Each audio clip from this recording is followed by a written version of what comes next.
with this woman, and we are both in love. But she told me now that she is in love with another guy. Like she's like polyamoric or whatever. Like, what am I supposed to do with that? You said she told you she's in love with another guy.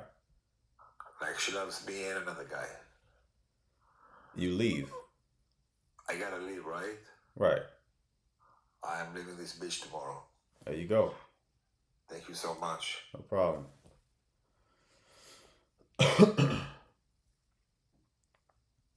Walk away, sir.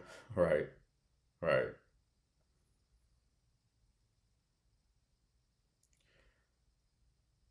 How long does it take for anxious attachment to go away while working on it? I mean, that just depends, right? Like, you're still going to have those same feelings. Becoming secure doesn't mean that those feelings go away. They just stop controlling you, right? They may lessen a bit. You may experience like a mild decrease in anxiety, but how you feel on the inside is going to remain largely the same.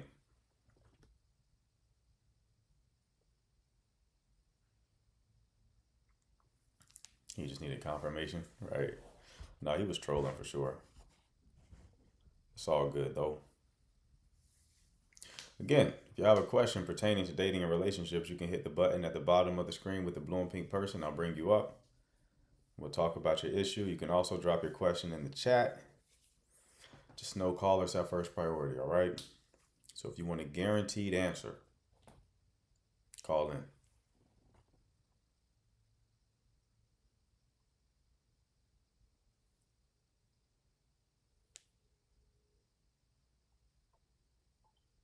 Hello. Hello, good night. How you doing? I'm okay. How are you? I'm great.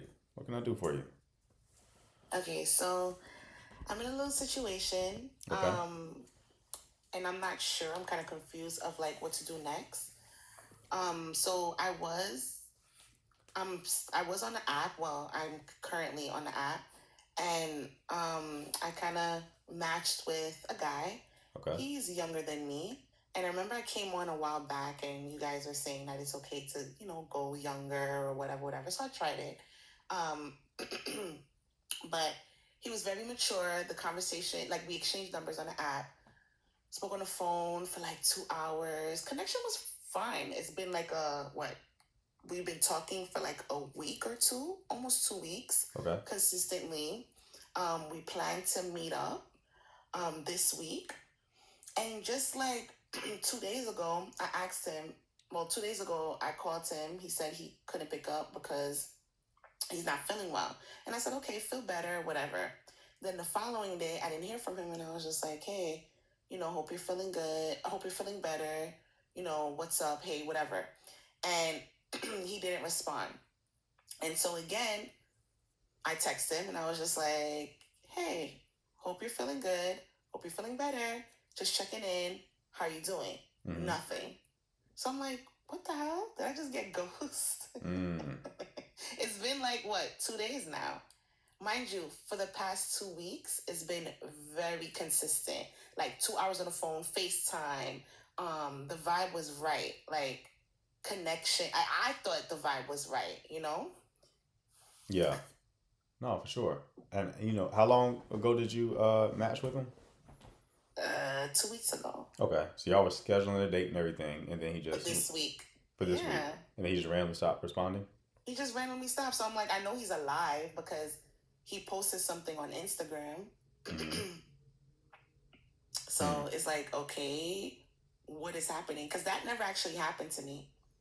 So I'm not sure, like, because everything was actually really good. Like, yeah, it was very consistent. We'll talk while he's on his way to work. I'll talk Mm-hmm. to him while I'm on my way to work. Um, he told me a lot about his past, his family. I told him a lot about, my family, and like he'll ask really great questions. Mm-hmm. We'll talk about silly stuff. The vibe was actually really good, and I was shocked because I'm like, oh, I never really dated nobody younger. I mean, he's only 4 years younger, but it still was great.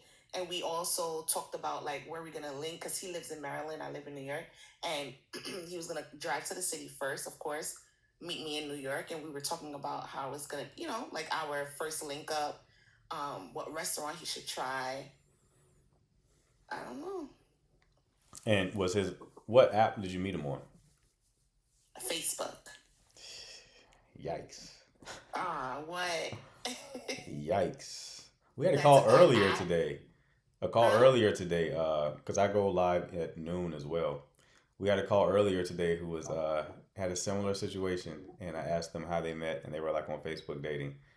The most egregious dating stories that I hear, especially if they connect to app usage, is always Facebook dating. Really? Yeah, yeah. I don't know. And what's so crazy is that he said that he just like signed up on Facebook app. He was like a month in. His friend helped him sign on, so he's new to the dating world and blah blah blah. So How old is he? he's 32. Okay. Does can anyone in the chat confirm? Maybe you can confirm. Does Facebook dating tell you like if the profile has been verified? I don't think so. Hmm, I that's don't not know. good. Off that alone, I No, wouldn't use it. what do you mean by verified? If he's real? Yeah. No, we FaceTime. Oh yeah, FaceTime. Okay. Yeah, we Well, that's FaceTime for out. like 2 hours talking, but Okay. like we FaceTime. Oh yeah, for Gotcha. I thought sure. y'all just had phone calls. Okay, FaceTime is good. Yeah, And it's been how long since you last spoke to him? this has been since Saturday. What's today? It's Tuesday. Tuesday. So you haven't heard from Yeah, him since Saturday? yeah, Yeesh, yeesh, yeesh, yeesh. Yeah, he posted on Instagram. yeah. Mm, mm. The saxophones are getting louder. I can hear them. Okay, so yeah, this is a done deal. Obviously, It's the dub. Okay. it's a done deal. But it's like that's like one of the problems with dating apps, man. There's no. I always tell people to meet in person, just because like And what's gonna happen though? no, that's not what I'm talking about. I'm Oh, talking about oh, like as far as like when you are trying to find someone who you're interested in, like have a more community take a more community approach, because then everyone kind of knows each other, so people are more aware of their reputation. They don't want their reputation to take a hit, so they're more likely to treat you kindly, right? mm, Ghosting and stuff like that doesn't occur in those environments, or it occurs to a lesser degree. Dating apps, where like I don't know you, you don't know me, no one I know is connected to anyone you know. It's like that's when it's the wild wild west. really? And yeah, people don't want to have uncomfortable conversations, so they just have no conversation, right? It's a very cowardly way to move, but a lot of people move that way. So yeah, his ex could have came back. He could have matched with somebody who he had more chemistry with, or had just more general interest in. That's also a Yeah, problem with dating apps, because people are actively shopping. There's so many yeah. people. I was talking to a young lady the other day who said that she was talking to a guy and she had a good connection with him. But then before they can meet up, a more attractive guy matched with her. So she stopped Mm, talking to the guy she had a good connection with and talked to the guy who was more attractive. And he has her in like a situationship. He'll never commit. The guy who probably would have commit was the first guy. The second guy was more attractive. So now she's stuck in a situationship waiting to have some sort of commitment. That's the kind of experience you can look forward to when it comes to a dating app, which is why I don't encourage it. But yeah. um, like it's a quote I always use: you do things the hard way, you'll have an easy life. You'll do things the easy way, you'll have a hard life, right? Dating apps is the easy way, and therefore it makes dating infinitely harder. It's so the thing is that I don't go out like that. And, Hmm. I guess I don't put myself out there. And if I do, it's like where to go. If I want to do it, like where to go. Yeah, I always tell people to go put themselves in static environments. That's defined as environments where you see the same people over and over again. That way you can build familiarity, have that slow burn feel, that tension being built up, you know? That's why people more easily met romantic interest in high school and college. It's the reason why a lot of people want to date their coworkers, is because they're just seeing the same people every day, right? Absolutely not. Co-workers. The point that I'm making is a lot of people do want to date their coworkers Okay. because of that reason, right? I'm They not seem encouraging you to do it, right? yeah. So you just have to make that, like, kind of create that environment for yourself. So hobbies, clubs, interests, right? Like, for example, if you're into fitness, maybe a running club, right? That's popular now. You don't have to do that, obviously. I'm just giving you an Yeah. example. But that's like, have something, some sort of community feel. Like, you're free to keep using apps, but you're going to go through a lot of the same situation. No, yeah, I'm actually not gonna use them anymore because I had my hopes up, and honestly, I had my hopes up for this one. I'm not even gonna lie because it flowed really well, Mm-hmm. and it wasn't like forced. Like I Right. don't, I've been in situations where the guy would like love bomb me to death and say this and say that, but Yeah. this one felt real chill. Yeah. And one thing that I don't understand is that he'll say, yo, you're so cool. Like, why are you still single? Like, and I've heard that a couple of times. It's like, okay, so you guys like what you see and hear and the vibe, but then it's like, you keep me single in a sense. Does that make sense? It's like, Yeah. But it's yeah, like, but sometimes that's just flattery. okay, Yeah, sometimes it's just flattery. So, um, yeah, as dating apps, that's what you're going to see. You're going to see people who probably are going to be a lot more chill and easy to talk to because they're just having so many dating experiences because they're on the app. right, Like the desirable guys on the app, like it'll blow your mind. I know when I was most active on the app, like 2-3 dates a week was nothing. really, Nothing at all. This was years ago, a couple of years ago, but like nothing at all. So yeah, that's just part of the game. That's why I don't recommend it. Not for any kind of like real connection. That's not to say that you can't find it up there. You're not gonna find it on Facebook dating for sure. right. Get I'm off getting that. that. Get off I'm that getting that. immediately. I Uh, am. but like even if you were to use the more popular ones like Hinge, right? Like yeah, you can find people up there, but the people who are the most psychologically healthy on the dating apps, they tend to, not always, but they tend to not stay up there long. You got 30 days tops before like they get up there, find out it's a whole bunch of bullshit, and then immediately delete the app.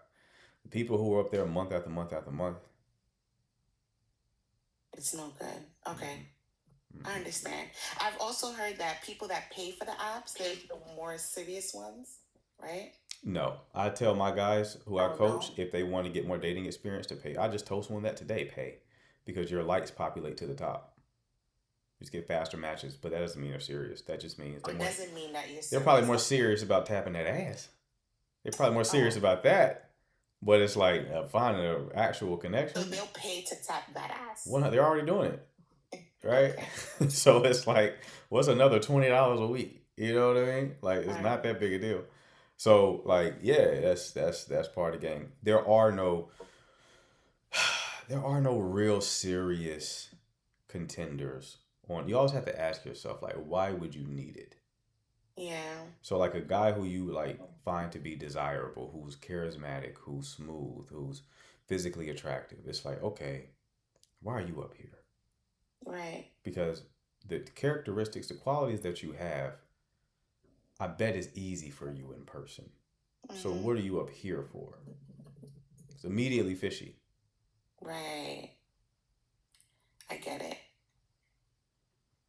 I get it.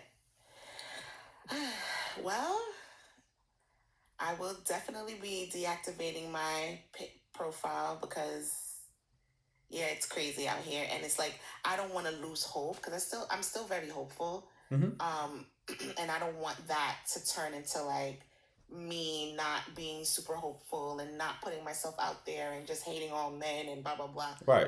Because that's just not my vibe. Yeah, So I think there's a real cost, and this is something I'll have to make a piece of content. The idea just hit me. You want to try to minimize how many bad experiences you have, right? right, And because you don't want to become jaded, but using dating apps is like a expedited path to becoming jaded in the dating domain yeah, because you just front load about a bunch of negative experiences and you don't realize that this is a flavor of dating. It's not dating in and of itself. Most people who are complaining about dating are really complaining about dating apps. Right. Yep. That's true. That's so true. Because all my crazy experience is from dating apps, honestly. Right. That's it. Okay. All right. Well, I will definitely take that into consideration. But thank you. No problem, love. Keep me posted on how it goes, all right? Yes, I will. All right, have a good one. All right. Alexa, I saw you in the chat. Hello, love. I just wanted to acknowledge you real quick. Tina, what's going on? Hey, how are you? Great, how are you? Good. I just need to find out if I've been dumped or not, but if I'm asking, it's most likely that I have been. Okay. But things started going south around Valentine's Day. So my boyfriend was working a double shift and he couldn't really talk during the day, and we were separate anyway in different states at the time. And we were gonna have our own time away after Valentine's. So we just chatted, a couple of messages, and I was waiting for him to knock off. And then when he knocked off work around 11 p.m. and he was free and he could talk, I was thinking that he's gonna be like, jumping onto the phone, like, hey, I've been thinking about you the whole day, and happy Valentine's, like virtually, like on the phone. But he didn't do that. So I then sent him a message. I'm like, well, you've knocked off, and now it's like around midnight. I thought I was going to hear from you. He's like, well, why didn't you call me? I'm like, well, you're the one who couldn't speak the whole day because you're busy at work. So I thought that when you're free, basic courtesy dictates that when now you're free, you couldn't talk, then you reach out. And then anyway, so I left him the next day. He wasn't really all chatty like what we usually do. And I'm wondering what's going on. So I'm like, oh, you're awfully quiet, whatever. He's like, oh, so why didn't you text me? I'm like, what is this? So then I called him. I'm like, what is this with the attitude? Why the change? I'm like, are you the one who wants princess treatment? So I didn't know that it was like, I think I really hit like a nerve. Because when I just said princess treatment, then he hung up the phone on me. And I've never had a guy hang up on me. So anyway, a couple of days later, he had paid for like a really nice hotel in Boston. He had paid for like 4 days there. First night we went, we did the thing, and he has this thing whereby, when you make love and all, yeah, you do it and it's good and whatever, but then that's it. There's like no contact afterwards. He doesn't want to cuddle, whatever. I mean, you can't obviously sleep holding somebody the whole entire night, but at least let there be some sort of contact. Right. I mean, like, not even our feet touch, not even our hands touch. He'll be like on the other end of the bed. And I want to be cuddled and cozy and whatever. So here I was just tossing and turning, and I wasn't happy, and he was snoring the whole night. By 3 a.m., I'm like, you know what, let me swallow my pride and let me do something that I don't want to do, but let me just be mature. So then I woke him up. I'm like, babe, can you please hold me? And he's like, okay, I need to get up and make a phone call. He wanted to make a phone call to a different time zone. So he got up, he went out of the bed, he made his phone call, he came back. And I'm like, babe, can you please hold me? I'm like, even my teddy bear holds me the whole night. I was trying to like make it light. And then he just turned the other way and he did not touch me. And I think he wanted some now around 5 a.m. So he starts scratching my back and I throw his hand off. Around 7 a.m., he tries again and I throw his hand off.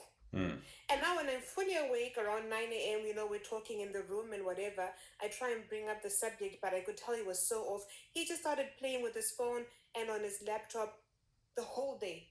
He did not talk to me. He did not do anything. We left the hotel room around 3 p.m. to do our activities. We came back in the evening. He didn't even touch me. The next day, he's like, oh, yeah, I need to go to work, but I'm only working until 3 p.m. It's not a double. 3 p.m. he texts me, oh, they've put me on a double, so I'll come at 11 p.m. 11 p.m., can you believe the guy says, I'm too tired, I'm not coming back to the hotel. He's like, I'm going home. And his house is 15 minutes from the hotel, and he didn't come back. For the next 2 days, he never came back to the hotel. He basically abandoned me there. So then I had to pack up his clothes, and I've still got his clothes at my place. It's been like almost 2 weeks since then. He keeps saying, oh, I'm going to come, I'm going to what? I'm like, you know what? If what I said to you was so bad, whatever, I try to breach, the whole topic. Let's talk. Let's have a conversation. Let's be adults about this. But he twiddles around with his phone and we don't talk. So I'm thinking, why can't we have a conversation? And how are we actually going to deal with like major problems if we can't just talk about this? I mean, he could just say, you know what, you don't talk to me like that. You don't tell me about princess treatment and whatever. If it's a deal breaker, fair and fine. Let's just, get on with our lives. Right. So now I don't know, is there still a relationship or not? I'm like, last night was like the deal breaker for me because after him postponing so many times, and last night I was like really ready to see him and all, and he just didn't come. And then today around 3 p.m., he sends a message and said, oh, I know I didn't come yesterday, but I'll make it up to you. And that was it. So, I mean, like, honestly, should I even want to be with a guy like this? Fine, I might have said princess treatment to him, fair and fine, but really? Can't we talk about it? Right. I don't know. Okay, so what's the question here? So the question is, am I actually having any bit of self-worth by still hoping that this guy comes back? Should I really be put on Hoping the that back? somebody comes back to break your heart? Keep going. Should I allow myself to be put on the back burner like this, or is this me having grace? Or am I now allowing him to walk over me? I know what I said about the princess treatment was bad, but really, do I deserve this kind of treatment? I don't know. And can I still call this a relationship? Should I just maybe post his stuff to his place? Would that be an overreaction on my part? I don't know. Okay. How long have y'all been in a relationship? Like 6 weeks. Oh yeah, definitely get out of that. Okay. Yeah, you're still supposed to be in the honeymoon phase. Yeah. How long did y'all date before you got into a relationship? Pardon? How long did y'all date before getting into a relationship? You mean like a sexual relationship? No, how long were y'all like going on dates before y'all officially became like boyfriend, girlfriend? Oh yeah, like 2 dates. Well, that was fast. Yeah, I know. Yeah, I wouldn't do that again. Yeah, I know, definitely. Yeah, definitely. How old are you? 38. Okay. I feel like you've done it before though, haven't you? Yeah. Okay, so you haven't really learned the lesson then, huh? Oh yeah. Well, You're I guess I responding haven't. you're responding very fast, which tells me it's not really landing. It's like you're not even considering what I'm saying before you're responding. You have to No. stop moving so fast with people. Mm. You're still doing it though. I don't think you're going to stop, are you? Oh no. I think I've learned my lesson this I don't time. I I don't think I think I really don't have. think you have, Tina. I don't think you have. I don't think you have. All right. Let's keep it moving. Jesus Christ, man. You people. It's always the first couple of calls that get weird like that. He said she just might be the problem. Come on, man. I like when people start responding immediately. It's like you didn't even hear the fucking question. Why did she call last time? Did she call? Is that multiple calls? Did she call in before?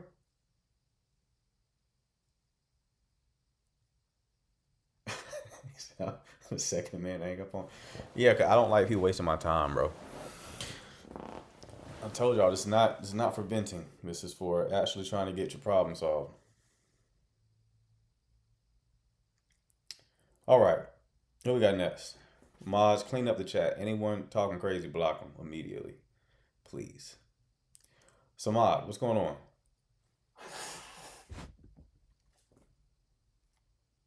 Samad, are you there? Can you hear me? Yeah, what's going on, bro?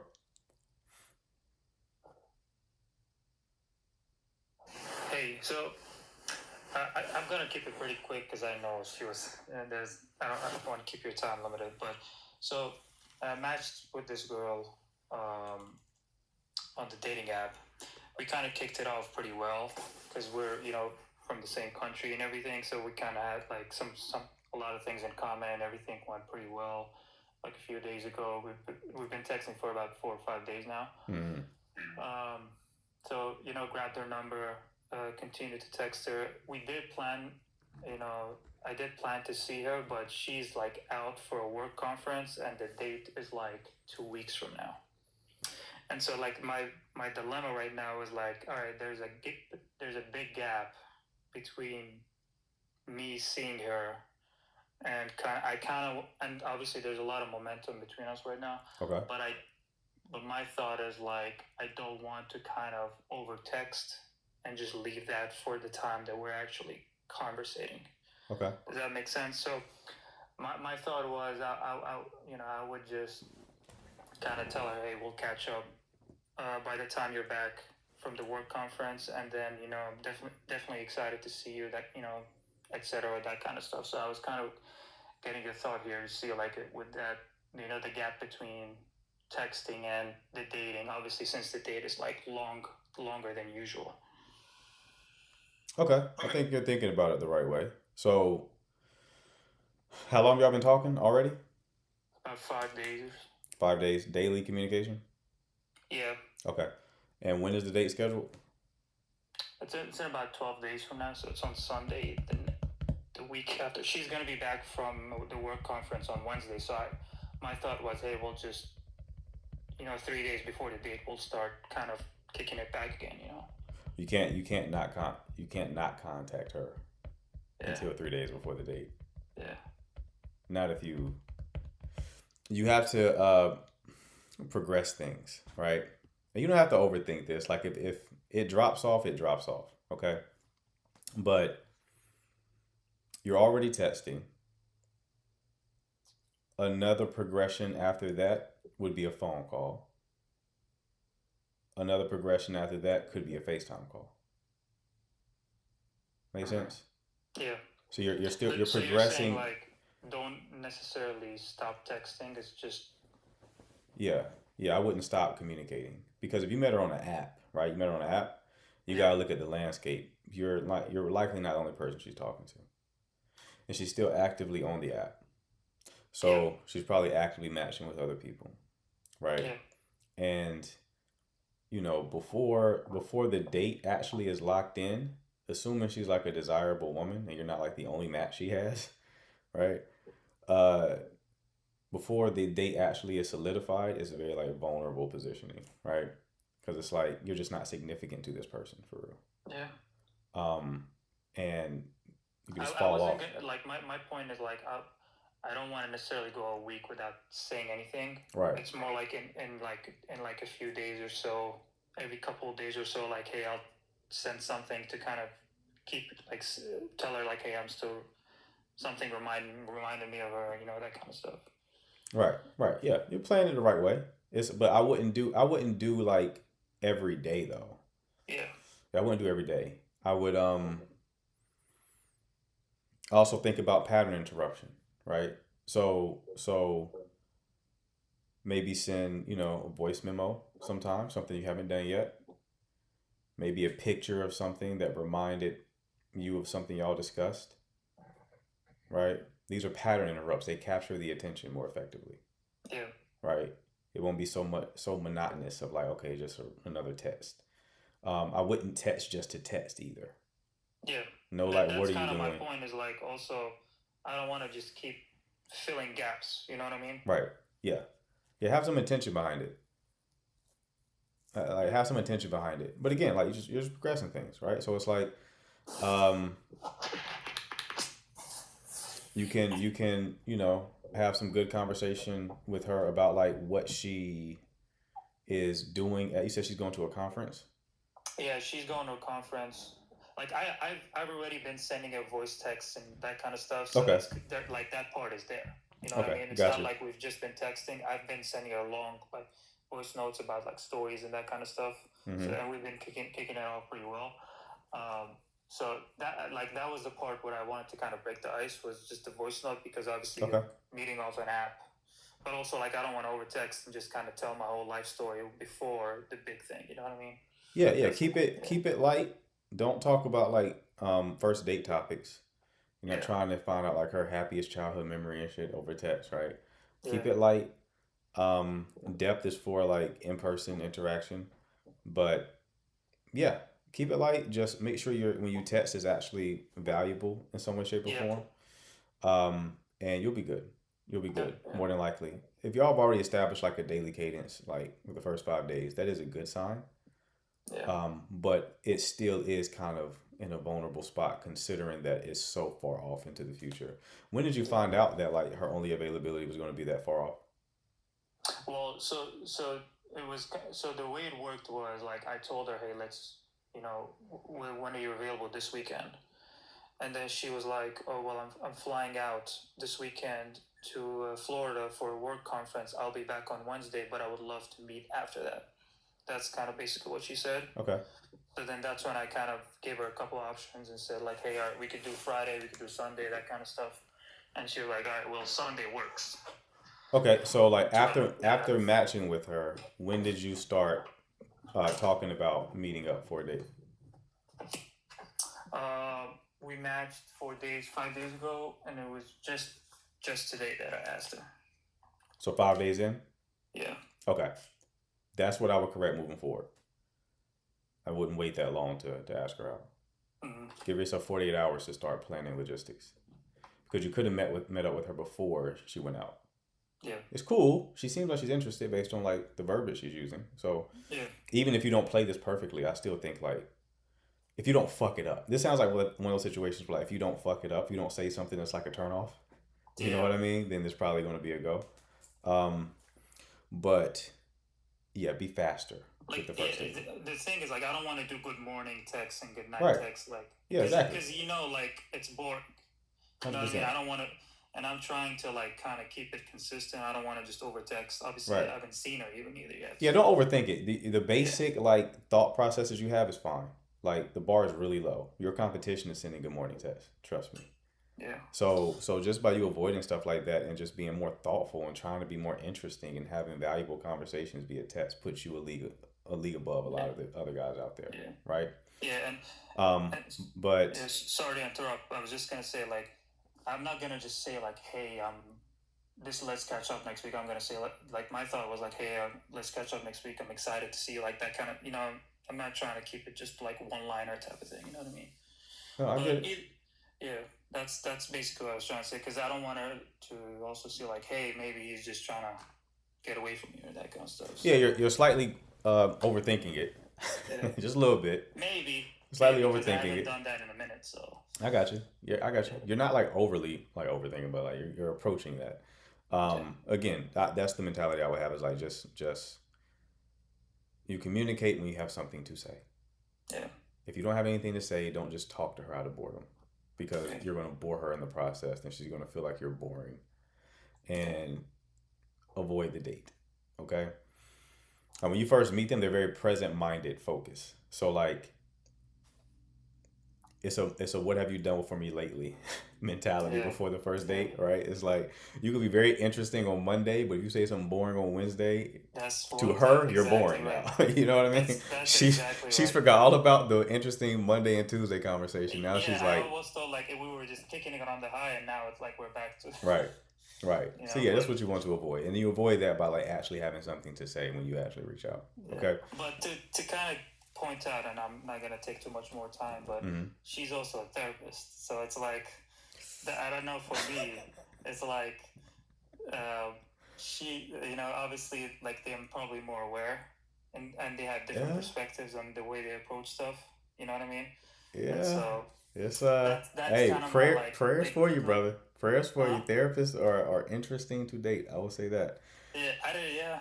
So I'll tell you that. Definitely, if the date does happen, please come back and give us an update. All right. But that's kind of my thing is like, if and I was kind of joking with her. I was like, hey, if I didn't do the dishes, like, would you diagnose me with ADHD or that kind of stuff? Like, I was just like kind of teasing her. But there you go. That was kind of like there was some sort of truth to that. Right. It's just like you could probably see through me. Yeah.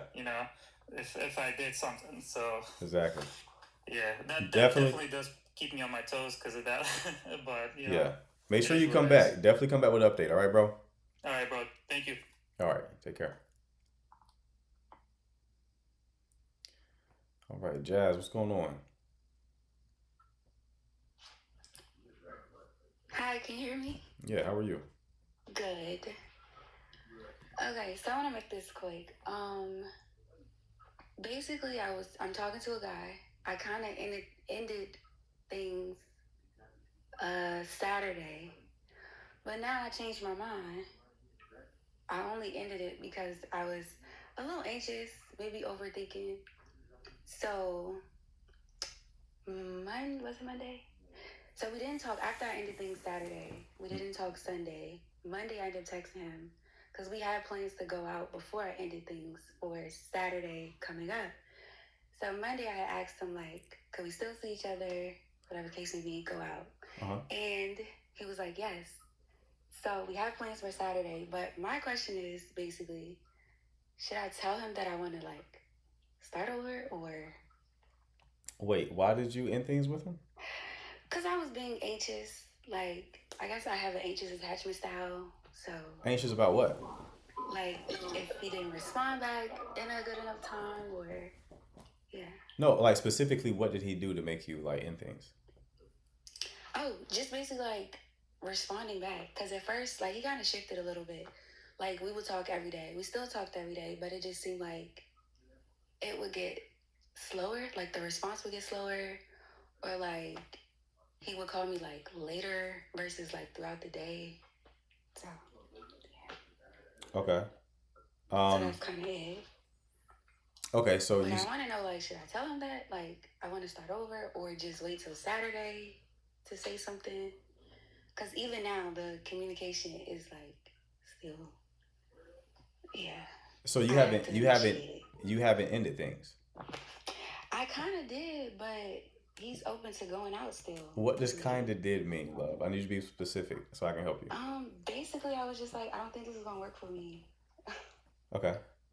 And his response was what? He was just like, that was unexpected.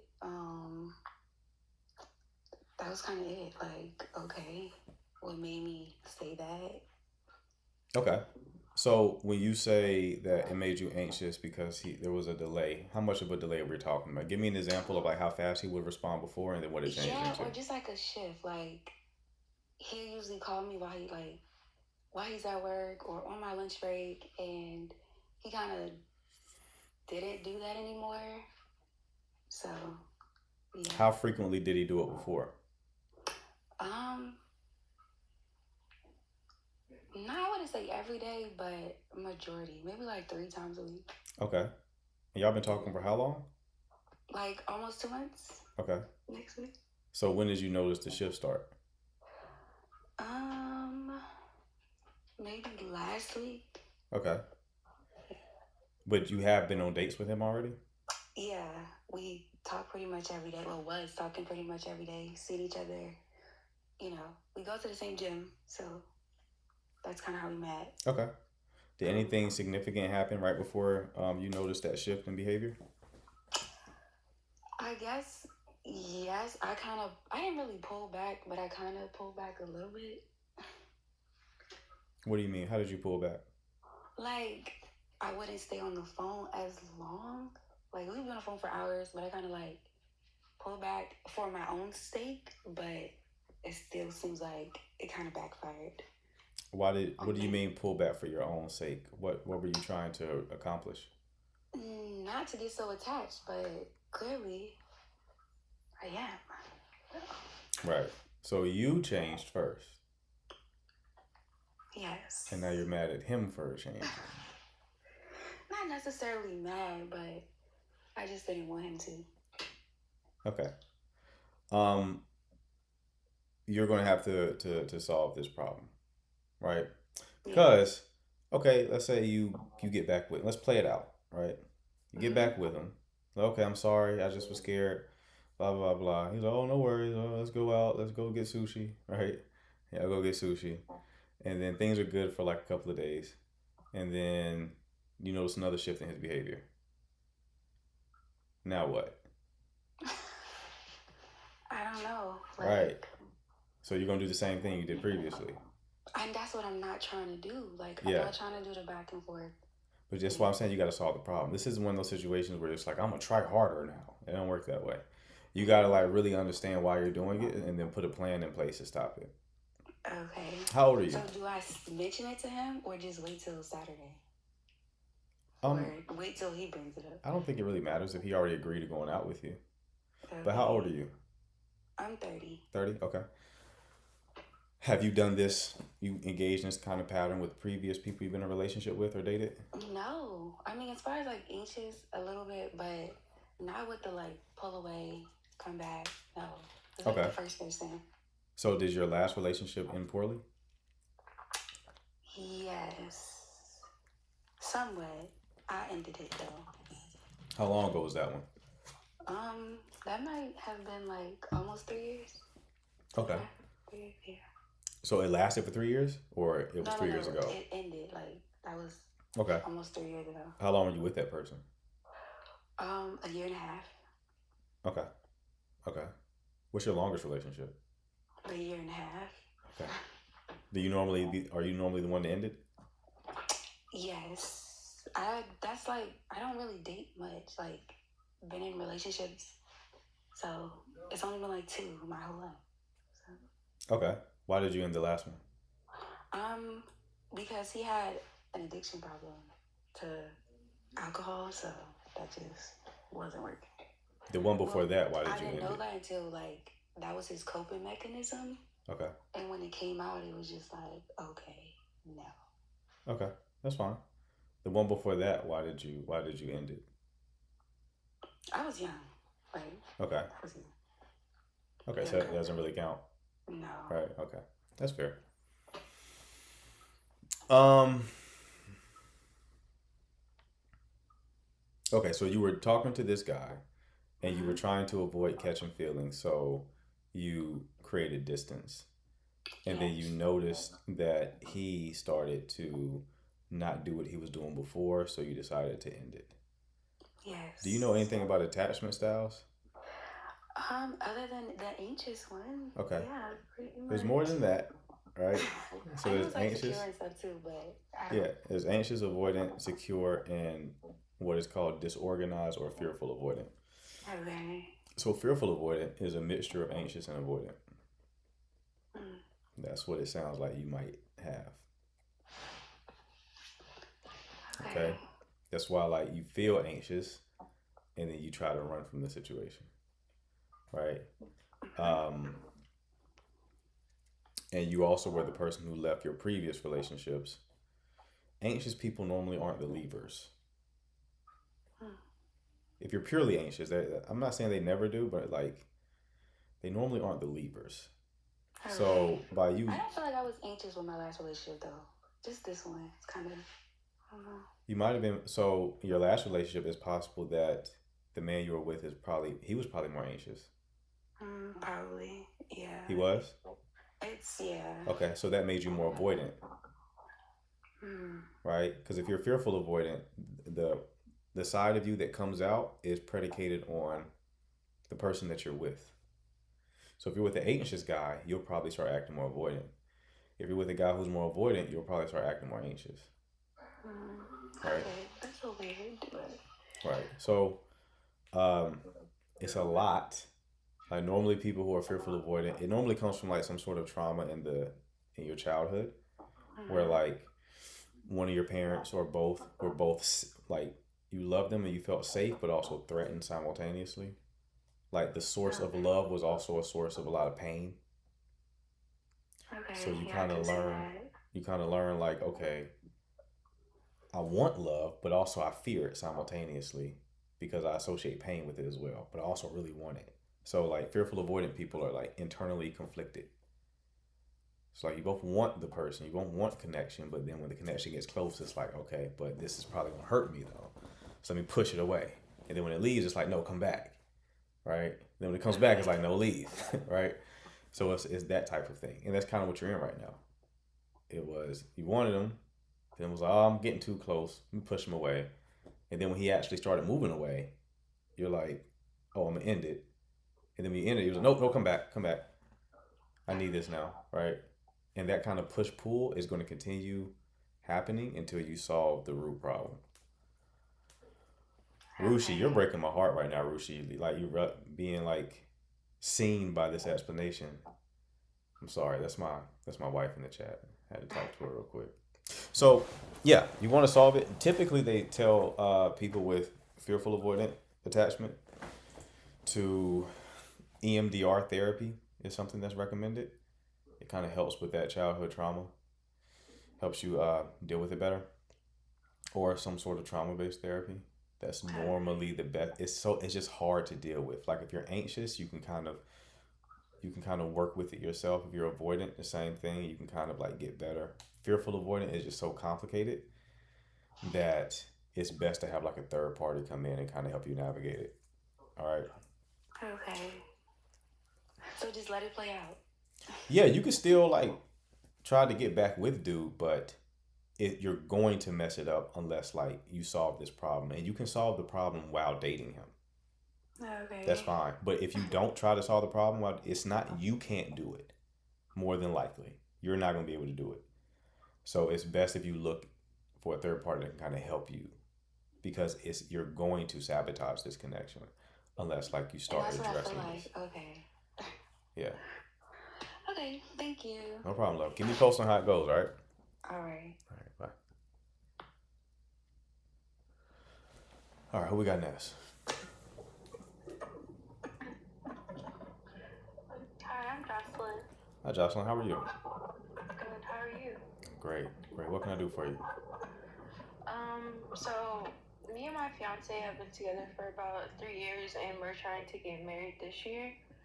But I think about a couple weeks ago, I was looking through his phone and I saw that he was messaging other women and everything like that. So I don't know if I should just leave the situation or not, because he's a great guy. He's everything I've, asked for in a man.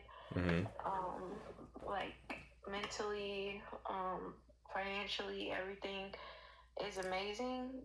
But I don't know if I should just try to work on the situation or forgive him, or just try and figure out a way to end things. It's easier said than done. I don't want to be that girl that stays with her man through the cheating and all these things. He also said that he didn't have sex with anyone. He said he was just talking to them. So I don't know if I believe that for sure, but Right. I just don't know what to do. Mm-hmm. Okay.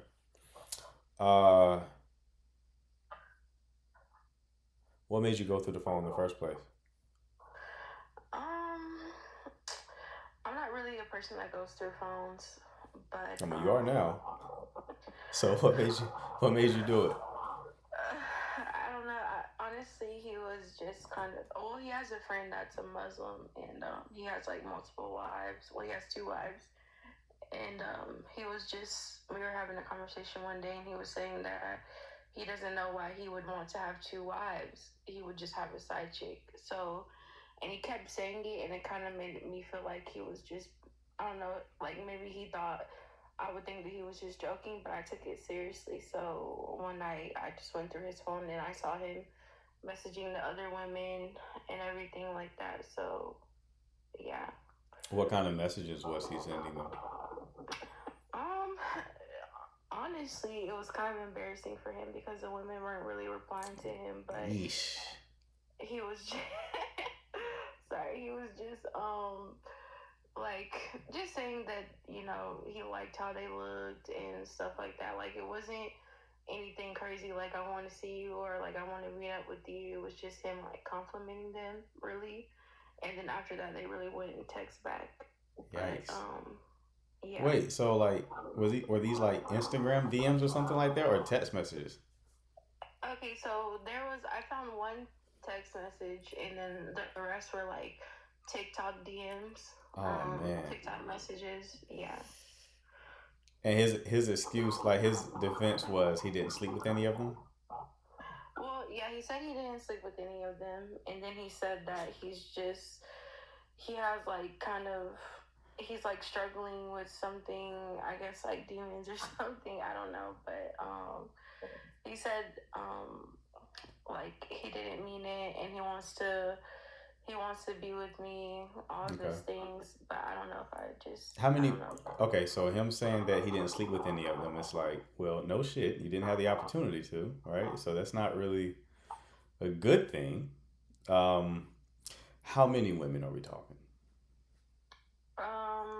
I would say I found like 3 on TikTok, and then also there was like one in his text messages that he was texting. But honestly, I was like so angry when I saw that one. I didn't even look through the rest of his messages to see if there was anything else. So honestly, there could be more, but all I saw was like 4.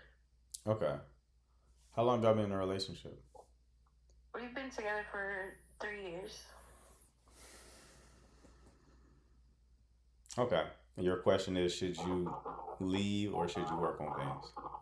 Yeah, I mean, I don't want to sound like I'm just giving things up, or like I just want to stay with him just because I'm a fool. But honestly, like he's a great man. Like he takes care of everything. I don't want for anything. He's like takes care of me emotionally. Like everything is great. So I feel like, I mean, I know those things could be something that is just like a facade that he's putting up or something like that, but I don't know if, I should just leave. Okay. Well, I mean, okay. We gotta mute these people. We bring them up. All right. When y'all come up, mute yourself. So you can come back from cheating, right? Like, but it requires full forgiveness on your part. But the thing that I'm concerned with is it doesn't seem like your fiance knows why he was reaching out to these women. Demons is not a good reasoning. Well, he didn't really say demons. He said that he's kind of like struggling with something and he's trying to fix it and he doesn't want to hurt me, blah, blah, blah. But I took that as like, okay, you're having demons, but maybe I'm wrong. But I mean, it didn't really, like, you might as well not have said anything, because what does any of that mean? yeah, exactly. When people are vague, they don't know the answer. Yeah. He would need to know the answer to figure out like what's going on. So, I mean, I would treat this like conditional. Like, okay, you seek some sort of therapy or couples counseling to figure out what's going on, because otherwise this is going to be repeated. And the only thing that will stop him from cheating would be what you've already witnessed, which is a lack of response. Okay. That's the only thing that stopped him so far. Like, it's not like, oh, I would never do that. No, it's you couldn't. So, like, if one of those chicks was going, he likely would be as well. Yeah, I feel like that too. I feel like he definitely would have done it, but yeah. Yeah. So that's how I would treat it. It's like, okay, I need an act of good faith from you to see if like you're willing to change, and then a true assessment of myself to see if I have the capacity to fully forgive. Because if you're going to be in a situation where you bring this up frequently or you throw it in his face, it's not going to work. I haven't been really throwing it in his face, but I know that ever since I caught him like cheating or talking to the other women, he's really been like trying extra hard, I guess, to like get on my good side. He's been like he's been trying to like talk to me like 24/7 and like make sure I'm okay, and he's been like buying me things and like just trying to make sure he spends as much time with me as possible. But that kind of like annoys me because I don't know if he's just doing that just because he fucked up, or if it's just because like he really wants to try to prove to me that he's changing. So yeah, you can't change unless you know what the problem is. Yeah. Okay. All right, love. So give it a shot. Come back. Give me an update. Let me know how it worked out for you. All right. Okay. Thank you. All right. You take care. Okay, Michelle, what's going on?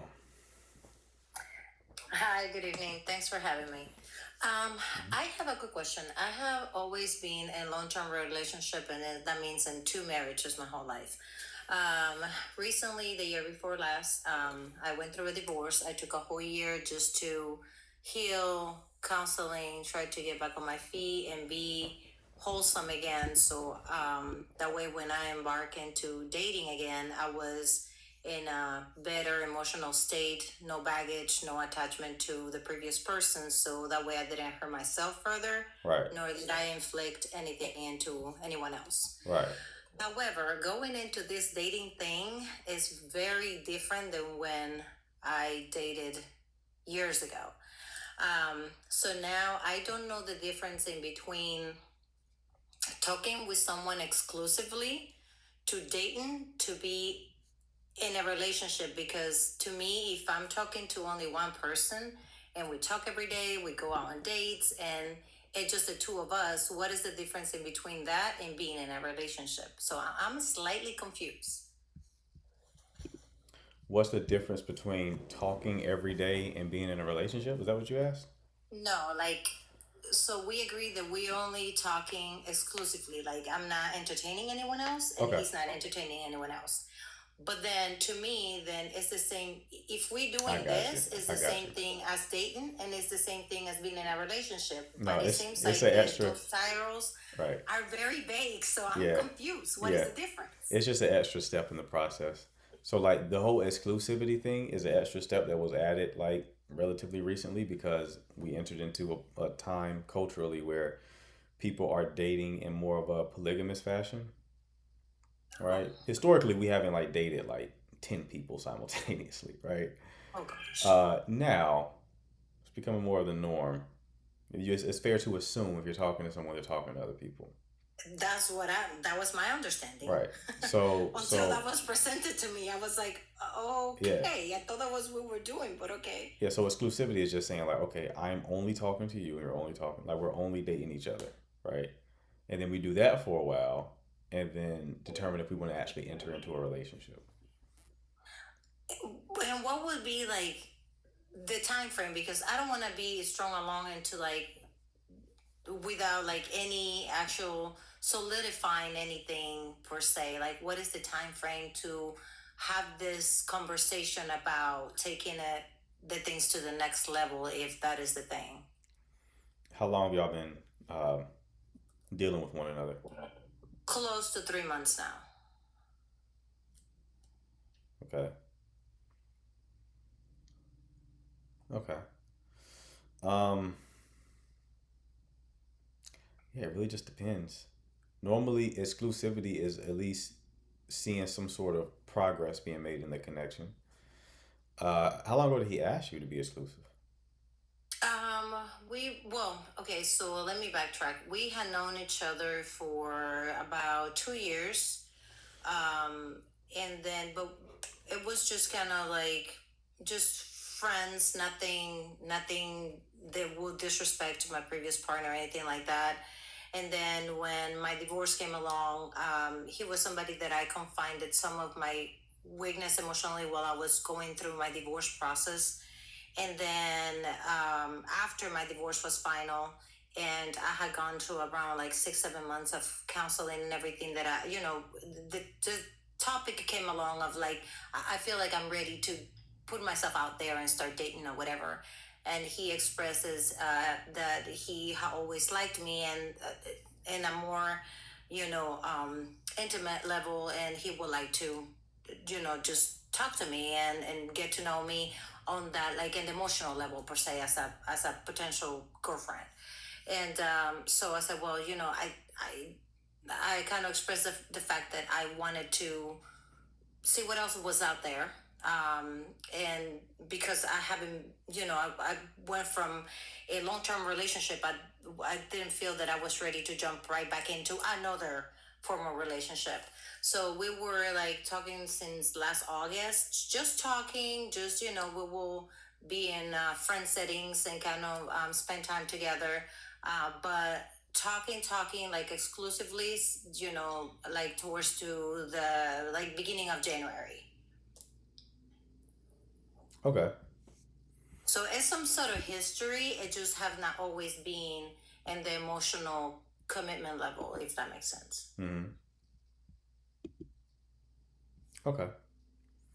So, I mean, there's no timeline on these things, right? It's like you can have an internal timeline that you're adhering to, but there's no rules to it. Usually, men who have some degree of certainty about you and who like you to a high degree move relatively. They have a degree of urgency. So not fast in a love bombing way, but like you're not going to be just dating him for a year before you enter into like an actual relationship container. Oh, okay. Okay. Right? So like if another 3 months goes by, you're not like officially his girlfriend, that will be a sign that he's probably dragging his feet for some reason. Okay. I mean, for the most part, he seems very intentional. One thing though that he told me that kind of like made me take a double take on his stance is because he said that he's not a person of too many words, that he's more about actions, and that like basically I would never have to guess that he is my person or I am his person. But I do believe that the talk and the actual title needs to be said so that way it's established. But Right. I just don't like, I'm not going to take just some vague assumption, and I just don't know how to approach that Correct. conversation when I feel ready to have it. Yeah, I mean, typically that's something that he would lead. How old are you two? I am 49 Okay. and he is 44. 44. Okay. And how did y'all meet originally? Other mutuals. Okay. Okay. And you said that like he was a friend of yours, but while you were still married, was that like, did you and him He was talk? part of our friend group. Okay, so y'all didn't have like one-on-one connections or anything like that? No. Okay, cool. That's fair. Have y'all slept together yet? Yes, we have. Okay. All right. That's good. I mean, it's not bad. What I'm saying is, We have those, so it's like, what I'm trying to establish is like, if y'all hadn't, then that could mean that the exclusivity was just to move to that point, right? Oh, well, no, Considering, we established exclusivity before we jump into bed. So it's like I wasn't just going to have deliberately just intimacy without knowing that he was only talking to me. So all right, hold on. Let's put a pin in there for a second. So, how long ago did y'all become exclusive? Pardon? How long ago did y'all become exclusive? Towards to the beginning of mid-January, like the second week of January. Okay. And y'all have been dating for how long up until that point? Talking just like with the possible interest since August last year. Okay, but like actually dating, how long? Actually dating since I said November. Okay. Did he know that you wanted to be exclusive before y'all slept together? No. I made it clear that because of the way I was emotional, I came out of a very narcissistic relationship. So it took a little bit of groundwork to regain my self-confidence and everything else. So I said that, I wanted to take things slow, but that I am not the person just to like kind of sleep around or anything like that. And I did make that clear from the beginning that if we start talking or we start dating, like intimacy was not going to happen like overnight. And I didn't have a set timeline for that. But that I will also not going to sleep with anyone without like basically he was sleeping around. I wasn't going to take the chances because I protect myself. Gotcha. All right. So that was part of the conversation, but not necessarily that it was kind of like set in stone, just for the fact that we are in the older side of things. Gotcha. So I have to say that I took the initiative after like we became exclusive, and I kind of gave him the go. Like he never pursued it, and he was not very pushy about it or anything like that, and he was willing to wait. So when I gave him kind of the indication that I was ready, then he moved forward with it, if that makes sense. So y'all slept together very quickly after y'all became exclusive. About a month and a half later, yeah. Okay. That's the first like yellow flag you said. Because so y'all slept together for the first time when? Middle, let me see, January, like middle of Feb, probably like around the 20th. February 20th? Okay. Yeah. Okay. Yeah. It's the sequence of events that's kind of like makes me raise an eyebrow. Because you can argue that the exclusivity was a play made to just sleep with you. Right? Like you basically gave the playbook. It's like, okay, for me to sleep with you, we have to be exclusive. So it's like, okay, well, let's be exclusive. And you're like, yeah, all right. Now my bed is this way, right? It's kind of the vibe.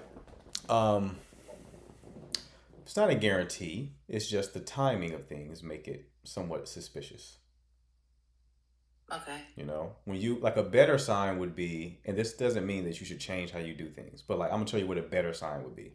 A better sign would be like y'all slept with each other on the third date, and then maybe the third date happened like 3 weeks in, and then 6 weeks in or 8 weeks in, he's like, let's be exclusive, right? The reason for that is the exclusivity is not tied to him trying to gain anything else. It's just tied to like, because he's already slept with you. It's just, I like you so much. I want to be exclusive with you. I want to enter into a relationship with you. Gotcha. With your process, it's like you're dangling the carrot. It's like, you want some of this, right? All right, well, to get it, gotta be exclusive. All right, well, let's do that then. Yeah. So if he doesn't progress into a relationship relatively quickly, next month or two, I would probably leave the connection. Okay. Okay. Did you bring up the exclusive conversation or did he? It was kind of like we kind of fall into that conversation just because he always would ask like where your head is at, like do you still want to see other people, or like he was okay either way. He has not been in a relationship for about 7 years, and he was basically dating here and there. And because we have mutuals and we're part of the same friend group, like I seen his trajectory. Not very jumping from relationship to relationship, nor participate in the hookup culture. So that was one of the things that attracted me to him, because he's very much respectful of like himself as a man. Like he is intentional. Okay, 1 second. How do you know he wasn't participating in the hookup culture?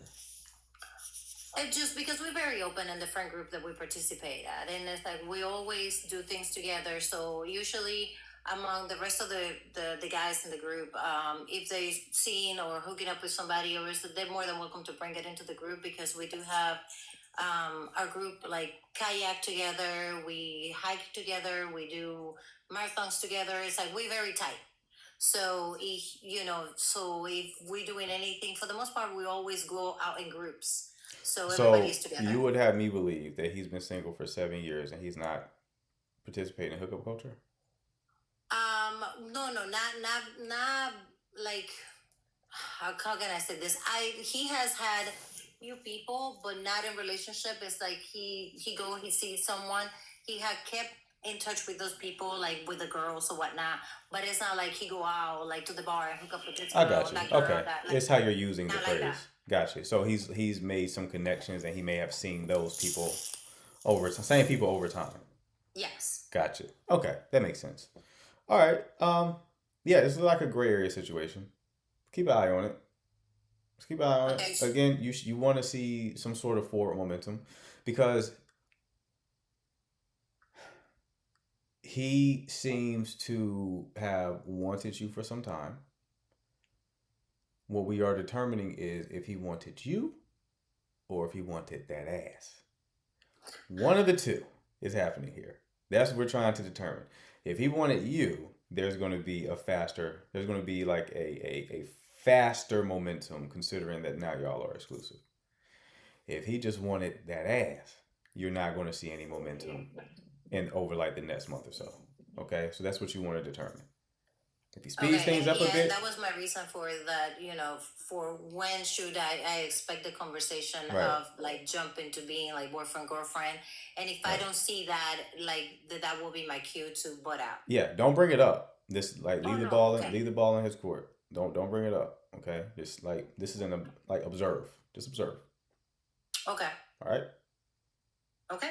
All right, Michelle. You take Thank care, you. love. All right. Who we got next? Was Michelle pressure? Hold on, some girl. Hold on. We got any eyes in the chat? Okay, no, it's pressure. You got to add them to the spreadsheet. What's going on, big dog? Hi, how are you? Great. How are you? Thought you were a guy, to be honest with you. But Yeah, hello. How are the you, love? hoodie, You the doing all right? hoodie. I'm doing okay. Good. How are you? I'm good. I'm good. What can I do for you? Okay, so it might be a little similar to your previous guest.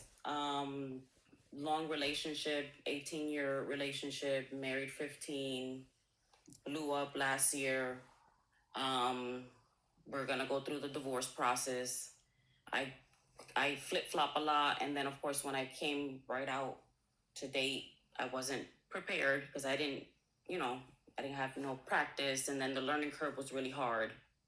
Long story short, I feel like I caught up now. Like I'm more aware of what's going on out here in the dating world, but I'm just wondering, like, if you have any advice on how to go forward, because I do want to make a connection, but the first connection I made was with a dude that wasn't interested in me. Mm-hmm.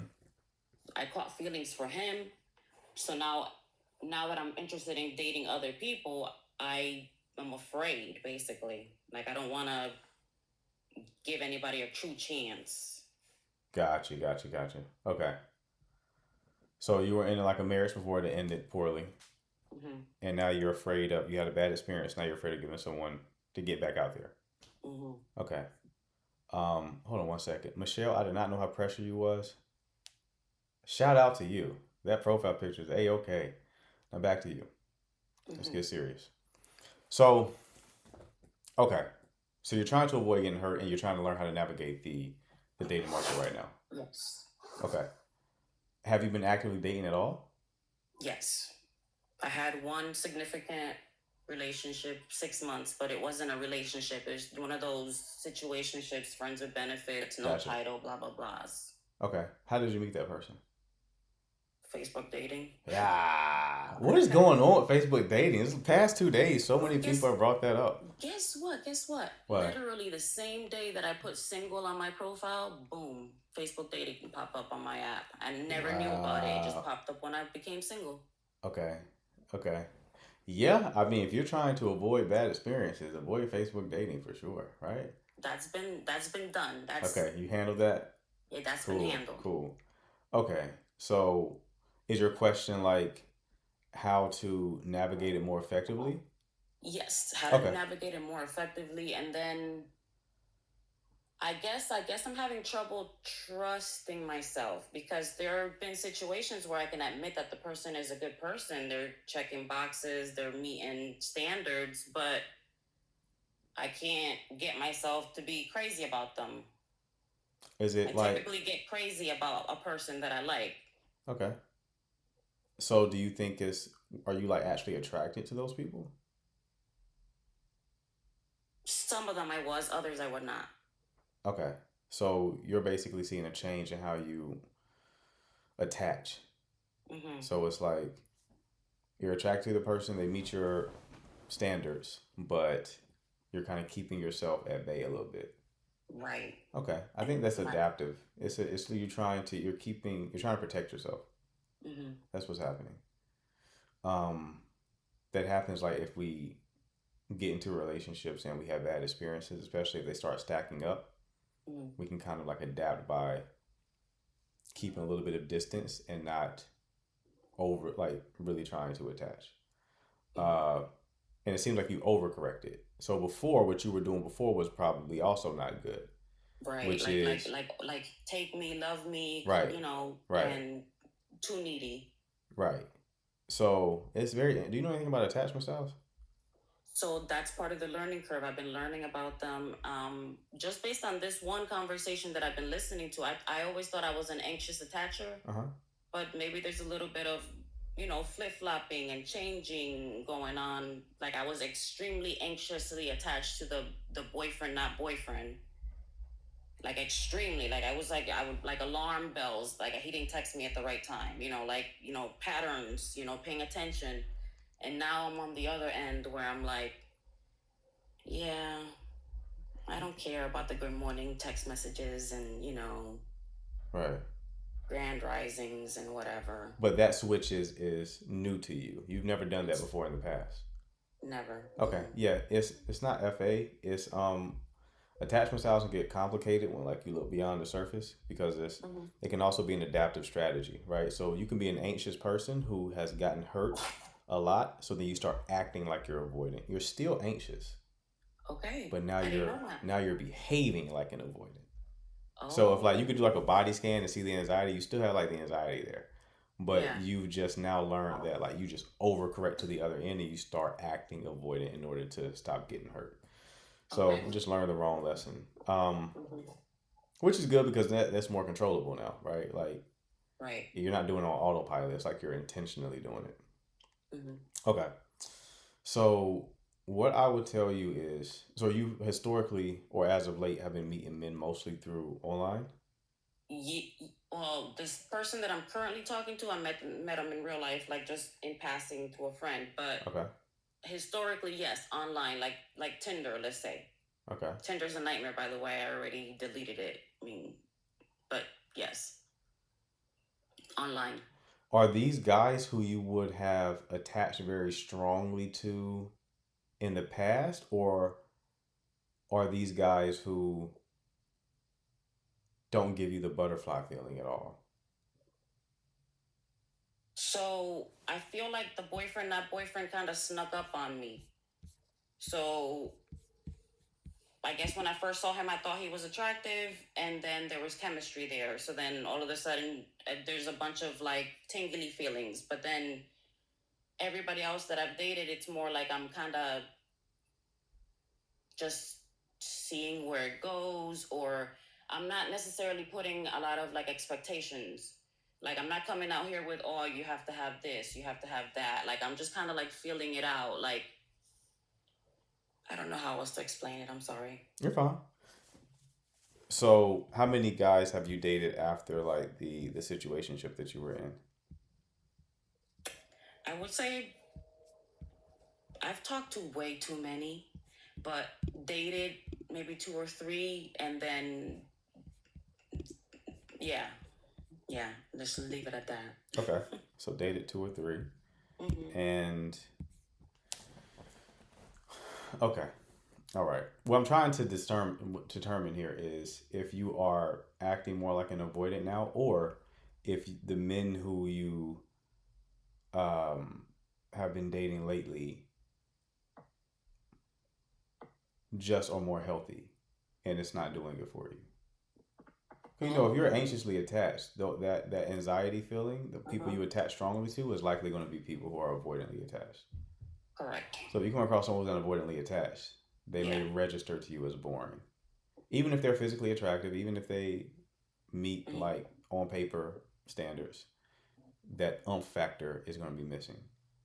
Right. The little spice. Right. So it's like, it's possible that you aren't overcorrecting and acting more avoidant now. It's possible that you just so happen to date 2 men who weren't avoidants and it didn't activate you. Okay. Okay. Okay. Now, That might be so a let's, problem. yeah, it's definitely a problem. That's why you gotta work on the attachment stuff, man. But okay. So the approach here is going to be to stop using dating apps Okay. entirely, especially Facebook dating. Delete. Don't have nothing the color blue on your phone. Just delete that completely. All right. Okay. And start putting yourself in static environments, which is environments where you see the same people over and over again. Okay. so that you can build some degree of familiarity with them. You can start to experience like that slow burn, build some tension, right? Mhm. And treat it like it's a social problem, not a dating problem. Because dating problems are really just downstream from social problems. If you have a more active and vibrant social life, the dating problems take care of themselves normally. Okay. Mhm. So when you go in these environments, like just make your goal to just meet people and spread good energy. See who's just vibing with you. Don't Mhm. even think romantic from a romantic place, right? Right. Um, and that kind of will the pieces will fall into place if you take that approach. It's not a short term strategy; it's a long term strategy. But once you get some momentum, things can really get rolling. Right. It's not going to be as fast as like Facebook dating, but like Mhm. you make a short term sacrifice for a long term gain with what I'm telling Mhm. you. With dating gaps, you make a long term sacrifice for a short term gain. Right. I like it. Okay. Okay. So give that a try and let me know how it works out for you, all right? Okay. I will. All right, love. Take Thank care. you. Hmm. Bye. All right. AJ. What's going on, sir? Chilling, bro. What's up with you? All right, so I came on here Friday dealing with a smaller issue with now ex-girlfriend. Okay. So me and her dated. We're in high school, by the way. Okay. We dated for about 2 months. Talked, kind of like we were getting to the boyfriend girlfriend stage for about 3 months before that. Long story short, we were just too different in like our ideals and values about being boyfriend girlfriend. So like things didn't work out.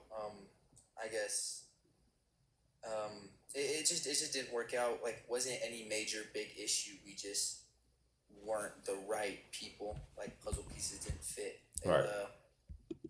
Felt like at least. So broke up last night in person, and like I was chilling afterwards on the drive home. I knew that I had I'd known that I'd be happier outside of the relationship because we didn't click. Mm-hmm. So I was chilling afterwards thinking about that fact. I took a cold bath, then took a hot shower. I was doing good until I'm saying my nightly prayers, and I hear a buzz on my phone. And I look over, and it's her apologizing and whatnot. Mm.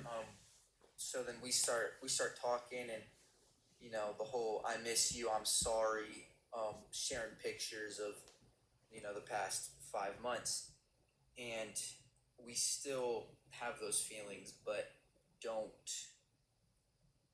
It feels like not the right place to, or not the right time to be with each other. Mm-hmm. But I don't know what to do right now because like after that talk last night, I miss her. Obviously, I want to be back together, but I don't know if I'm just missing the idea of her, or if I genuinely should try to just give it some time before asking her, if we should try again, or I don't know what 100% to do. Like right now, my plan is give it a week or two, and then either send her a text, and she's in my school. She's in my, like I have a like Bible study before school, and she's in that class with me. Mm. We have the same best friends. It's so I don't really know. I don't know if I'm planning on just waiting like a week or two, and then seeing if we want to try again. But I don't know if I should or if I should just move on. So tell me again why you broke up with her.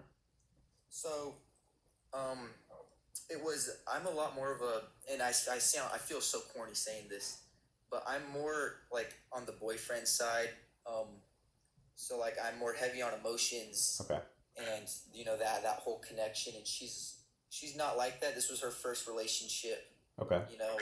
We're seniors in high school. Okay. So like I came on here on Friday, because she had come into my class to talk to my teacher, and she like didn't even acknowledge. Oh, she didn't acknowledge you. You were that guy. Yeah. Okay. So you ended up breaking up with her for that reason? Not for that reason. Okay. Entirely, but that's like just kind of how the way she acted. Not acted, but it's like those type of tendencies. And once again, I feel corny saying this, but like I didn't feel chosen or like attention. Like I say I'm corny, but like it dead serious got to a point for me where I'm just like, I don't feel like she likes me. So then I started pulling away from the relationship. Okay. And then she kind of got hurt because I was pulling away, and it became way too much pressure on both of us because of like this problem we were dealing with. Okay.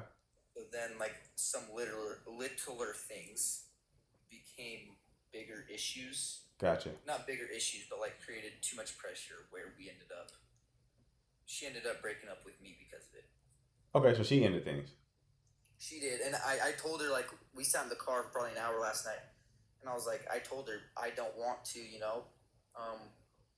but it had been, I do feel like it had just been so much pressure on her in the past, like, week, 2 weeks, and too much emotion, not enough reason to stay.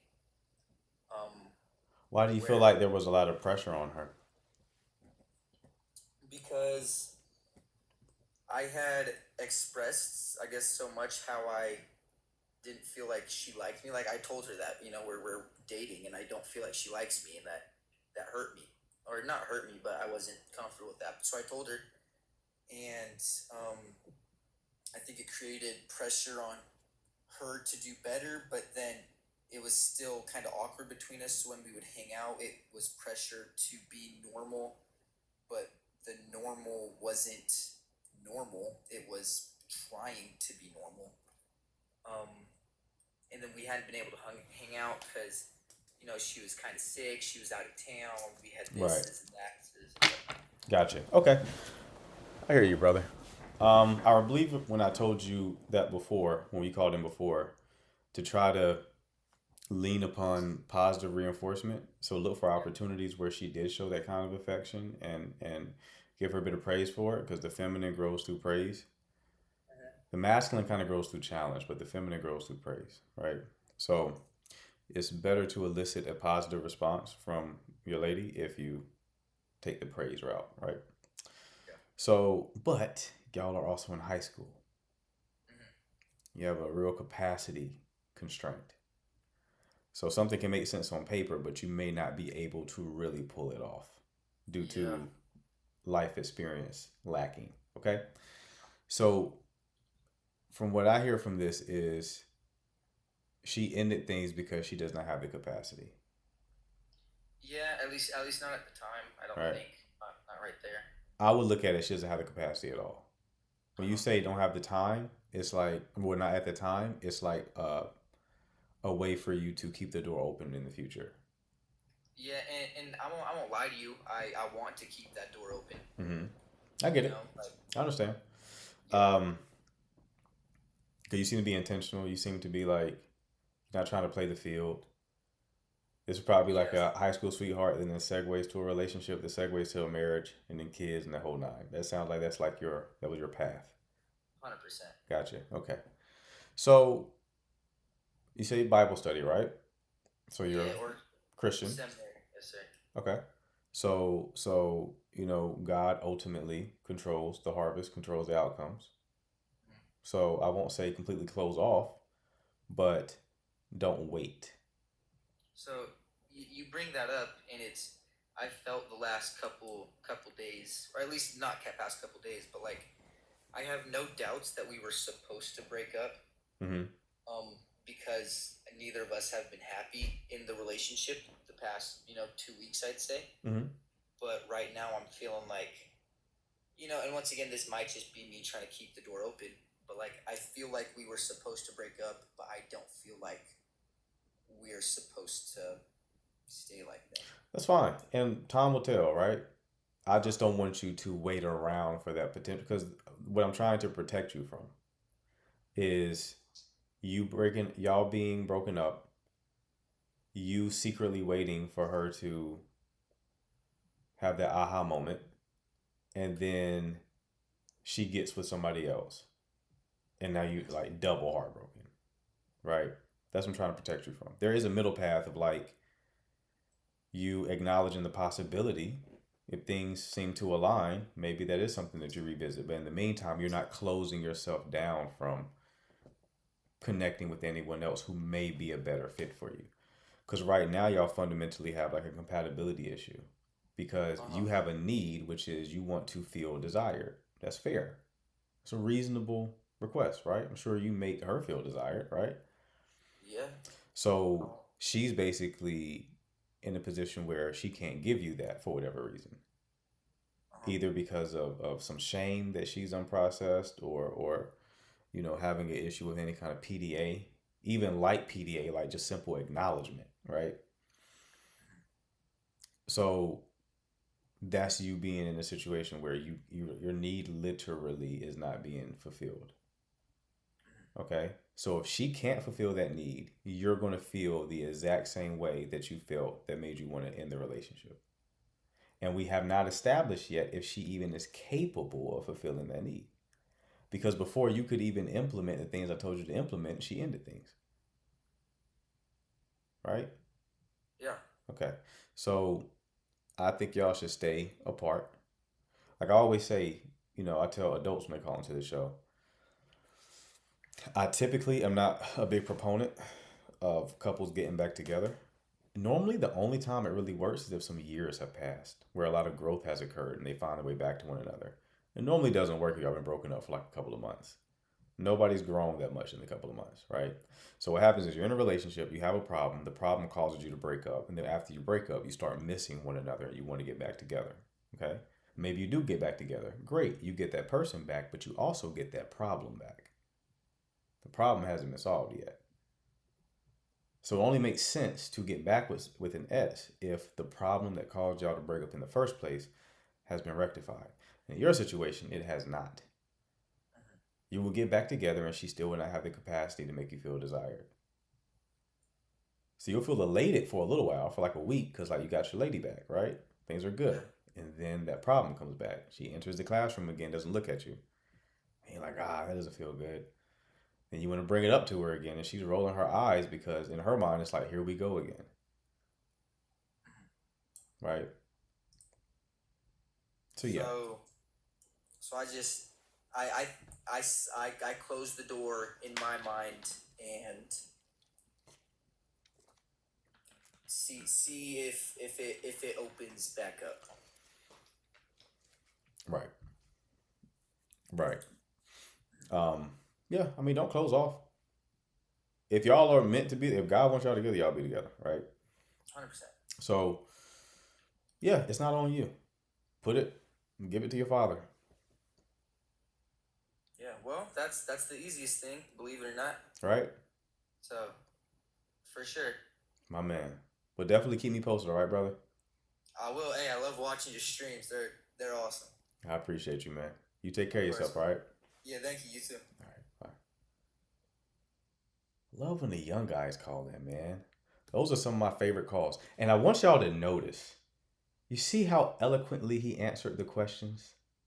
Why we got people in high school answering questions with so much coherence and clarity, but people in their 30s and 40s can't answer simple fucking questions? It annoys the mess out of me. I can't handle it. All right, Elizabeth, what's going on?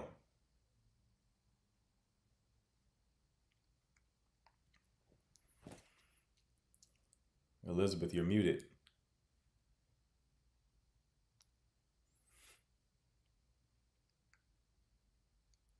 Elizabeth, going once. Going twice. All right. Hannah in the building with her little update. Yes. What's up? I'm getting ready to go out. Like Hey, always. I was ready for that camera to come on. Your liver still hurt?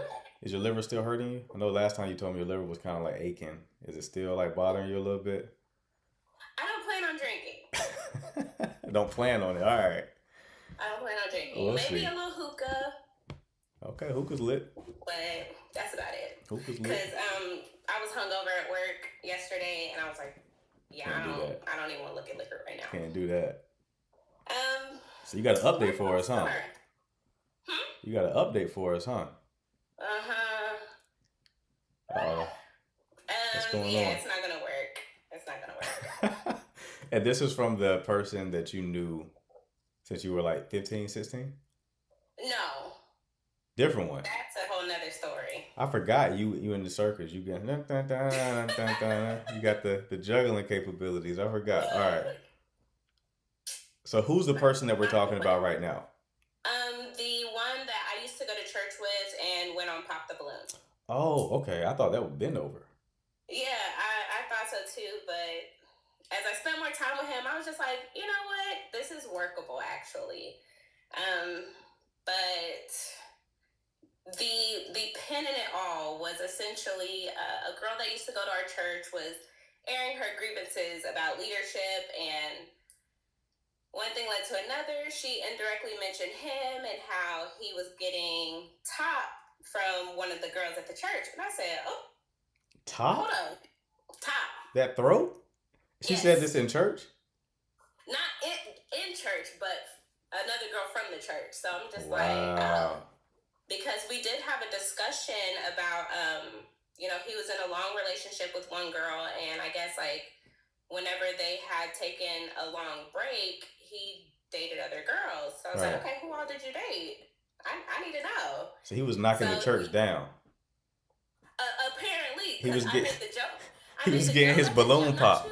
Go ahead. You be in the church pass around. That's I made crazy. that little joke, but he didn't tell me about this one, so I was just like, okay, why you didn't say anything? But I've noticed it's a pattern. Like, he won't tell me the full truth unless I word the question perfectly, or the information is unavoidable. And I'm like, oh, I don't like that So he's not transparent.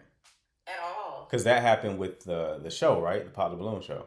Mm-hmm. Got you. So Even he when went. it's me asking about the girls he's dated, that wouldn't have came up if I didn't ask. Right. I'm just like, okay, it's becoming a pattern, and I don't like this. Yeah. That's smart. And essentially, I think it's just he has an insecurity about dating me and didn't want to give me a reason to leave. Mm-hmm. But from the beginning, I told him honesty is a big deal for me. I don't play about that. I feel like if you take away my ability to choose, you don't respect me. So I'm just like, yeah, clearly you weren't listening, because I said it. Right. I gave you the warning, and you said okay, and then you still turned around and wasn't transparent. So you essentially wanted him to let you know that he was getting topped off by the shorty. Yes, that should have came up, because I asked, when we had the discussion about who all he's dealt with, I was like, dang, anybody else? And he said no. I let that slide. I'm like, okay. So whenever this came up, I was like, oh, I didn't know you used to talk to so-and-so. And he's like, oh, no, we didn't talk. She liked me, but that was about as far as it went. And I said, that's not what I'm seeing online. Somebody just mentioned you and said that y'all was doing the do. Wait, was this one of those groups? No. Okay. This was a whole... Actually, the girl that posted it on Instagram is another girl he dated.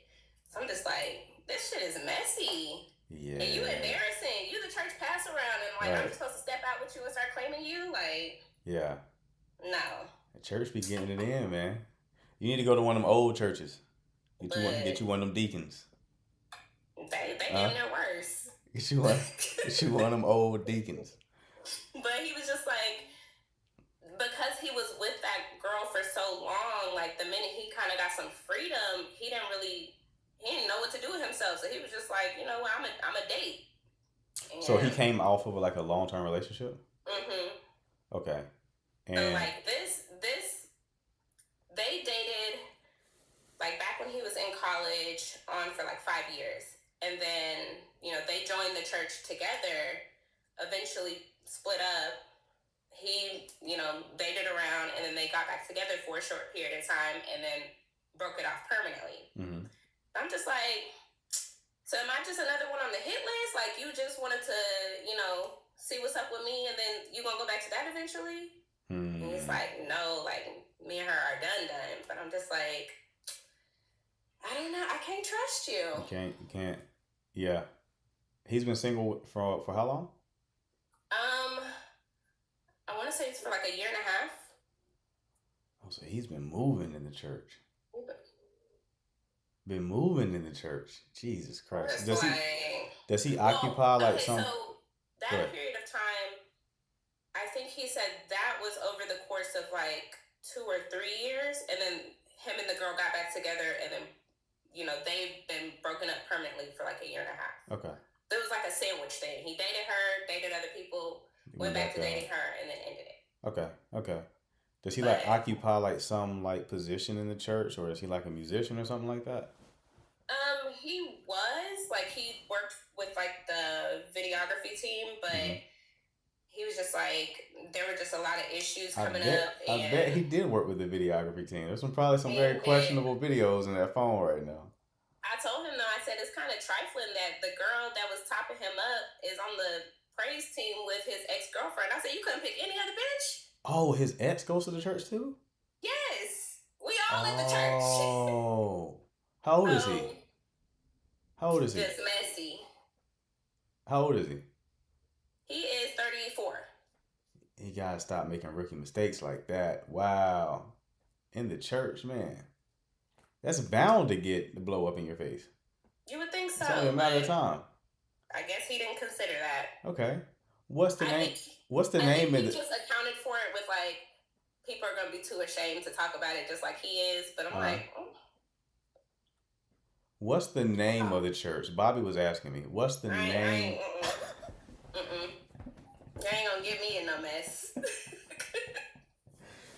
Bobby just wanted to know. He's trying to get his life right. He wanted to know the name of the church because apparently y'all have a very interesting congregation. Look. He just wants to put some feelers out, see what's going on over there. But yeah, that was my biggest issue with him. But like, there were other things, but that was just like the main one where I was like, okay, if I can't trust you, then right. I don't know what else to do with you. Right. Oh, Bob. I didn't know he was here. I was making sure. Okay. Like, I felt like he wasn't very like dominant, and like I always say, I like dominant men. He always is like checking with me before he makes a move, and I'm like, let's just do what you want to do. I'm right here with you. But he's like, we almost got into it on Valentine's Day, matter of fact, because he made a comment like, you can take the lead every now and then, and I was like, oh, absolutely not. I will be doing no such thing. Oh, he told you that? Yeah. That's crazy. That's like real, like a lot of Christian men are like that. They're more soft. They don't take like the. He said something like, "Oh, you don't have to put on the submissive act," and I'm like, "Who said it's an act? If it wasn't you, I was gonna be the same way with anybody else. Like that's just who I am. Right. It's like, if there's something I don't agree with or something that's really bothering me, I'm gonna let you know. But if I say, hey, it's whatever you want to do, believe me, it's whatever you want to do. Like, I genuinely don't mind. Well, you dated him for some time then, right? How long did y'all date?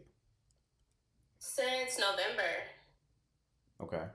And he's been wanting to be official, but I was just like, after the last dude, I wanted to kind of take my time. And he's like, is there something I'm doing wrong? Is it that you don't really want to be with me?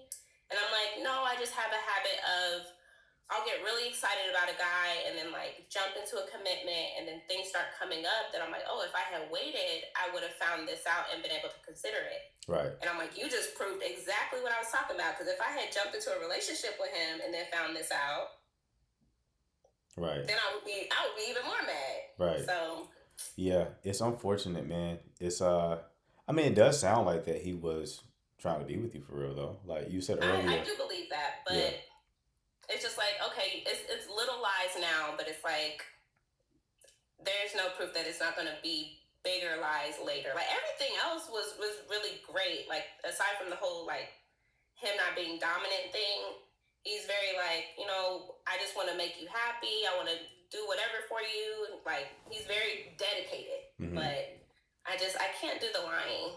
Yeah. No, it's a big one. We talked about that. That's the number one quality that you're vetting for is, can you trust the person, right?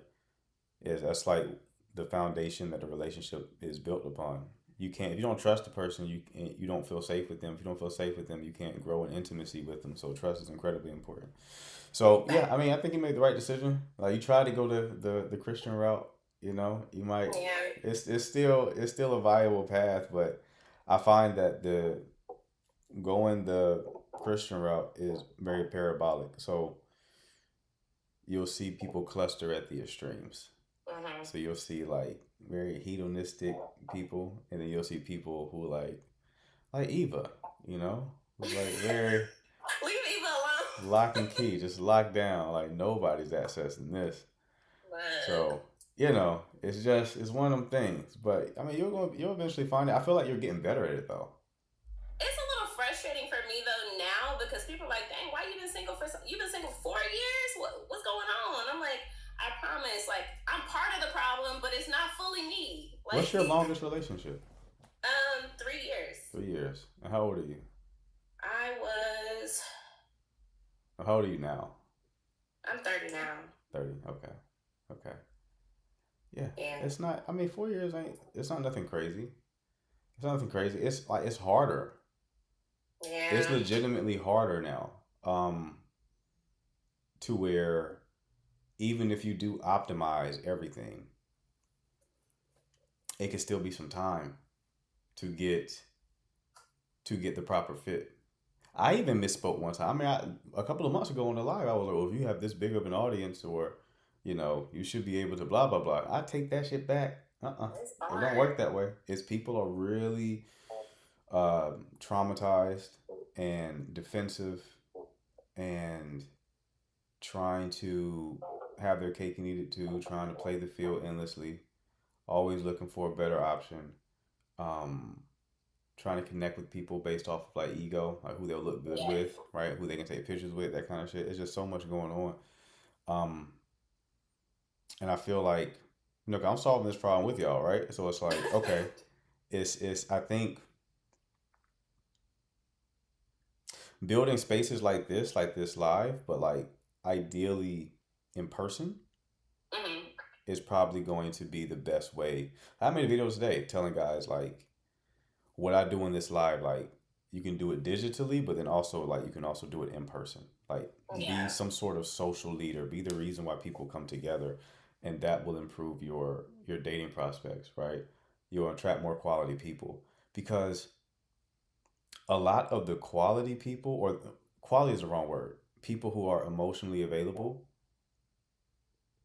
what you're trying to find is the people who are not constantly entering back into the dating pool. There's a whole like subset of the population that are single and they're not actively dating. Y'all in the They're chat are killing me. I do go out and get approached outside. That's the crazy thing. That's not even my problem. I'm just very aware of things and very picky. right. The minute I see something I don't like, I'm just like, I Yeah. don't know. I'm kind of the same way, to be honest. But there's a subset of the population that's like they're single and they're not actively dating. Meaning they're not on dating apps. They're not at some of these mixers that you will find. They're not going to speed dating events. They're not going to singles events. Yeah. They're cool. Like, they don't want any parts of what's going on. So That's like, me. there's stats that say there's a lot of like promiscuity going on, and there isn't. It's the minority of people who everyone is dating. Mhm. Like, there's people like, oh, there's a lot of women who be very promiscuous these days. It's like their perception is all women are. It's like, no, they're not. The ones Yeah. who aren't, they're just not playing the game at all. And then the ones who are playing the game, everyone's sharing them. And it's like, how do you solve that problem? That's what I keep like chewing on recently, is how do you solve that problem? How do you find those people who, because there's men out there that are the same way. Like, I'm not even actively dating, right? So it's like, I'm dipping a toe back in. But for a long time, it was like nobody, right? So it's how do you find those people who are just not actively playing the game because they may assume that it's going to go in a bad direction, and then cross paths with them. I don't have an answer for it yet. Look, that's But what I'm nervous about with the new guy, because, well, he's not new, but we've known each other since we were 15. And our biggest thing was always we've been long distance. mhm, So, you know, we both lived in Oklahoma when we were teens. I moved to Texas. He stayed in Oklahoma. The big thing was me and my mom were beefing after I graduated high school. So she sent me to my grandma's house back in mhm, Oklahoma, and I invited him over. I'm like, hey, you got a car? I'm trying to get up out of here. Long story short, my mom came home early and was like, what the fuck y'all doing in here? mhm. We weren't doing anything, but after that, she made sure that I did not see him anymore. She was like, get your ass back to Texas. Yeah. So there was like a long break, and we just always kind of like missed each other, but we've always connected really well. Mhm. And the most recent conversation we had, he was telling me about his last relationship, and he was like, you know, I have my own house in Arizona, which I was like, okay, I like that. And he's just like, I moved her in. I said, ooh, strike one. And he was like, you know, something happened where essentially he had to go to jail for a couple days. And I was like, oh, strike number 2. Uh-oh. And he was like, essentially when he got out of jail, he went to check his Ring camera and they were all turned off. So he's like, what the fuck going on? He comes home, she in the bed with another dude in his crib. So now I can tell like that kind of, he's a little jaded off of that. And I'm like, Right. oh, damn, I would catch you right after this bitch, huh? Timing is terrible. Because now when I'm outside, he's like, oh, you outside. Right. Right. She wanted to be outside. I'm like, don't compare me to her, please. I'm solid. Right. The So love is just not there for me. so this is what you're entertaining now. This guy. Kind of, sort of, but Okay. I'm also like, realistically, I don't want to do long distance. He doesn't want to leave Arizona. I don't want to leave Texas, really, but Okay. you know, if the connection is hitting good enough, I ain't got no kids. I could pack up and go. Right. Take Yeah. my dog with me. So Yeah, I wouldn't entertain it unless like you actually were open to moving. yeah, At least it's one of something y'all. to consider. But Yeah, at least one of y'all got to be open to moving, obviously. But I mean, so his ex did him dirty. She was cheating on him, right? How long was he with her? he said they were together 3 years. Okay. And he's how old? He's 34 as well. Okay. The 34-year-old love me. So, okay. I mean, yeah. If you're like, if it's not a hard no on moving, then yeah. I mean, it sounds good to entertain it. See what happens. Like, you know, my perspective on long distance is like, obviously, you gotta close the gap. Not He was just permanently. talking about he wants to buy me a ticket to come out to Arizona, and I'm like, that sounds great, but I don't want to give up no coochie. Yeah, that's When normally. a man fly you out, he wants some of that coochie. Yeah, it normally I'm comes not with it. giving up though. It says it on the ticket. I'm just You not thought ready for that. you like, thought it said coach. It really says coochie on the ticket. it Okay. says coochie. Right. Yeah, it's part of the deal. The social contract, right? So Especially because I know he's gonna want me to stay at his crib when I come out there. So I'm like, I don't want to do that. right. Yeah, I made that mistake before. It's best to get a hotel. Baby, I think you forget I'm a mod. Don't say next caller. Oh yeah, y'all gotta chill out. Mod. You gotta chill out.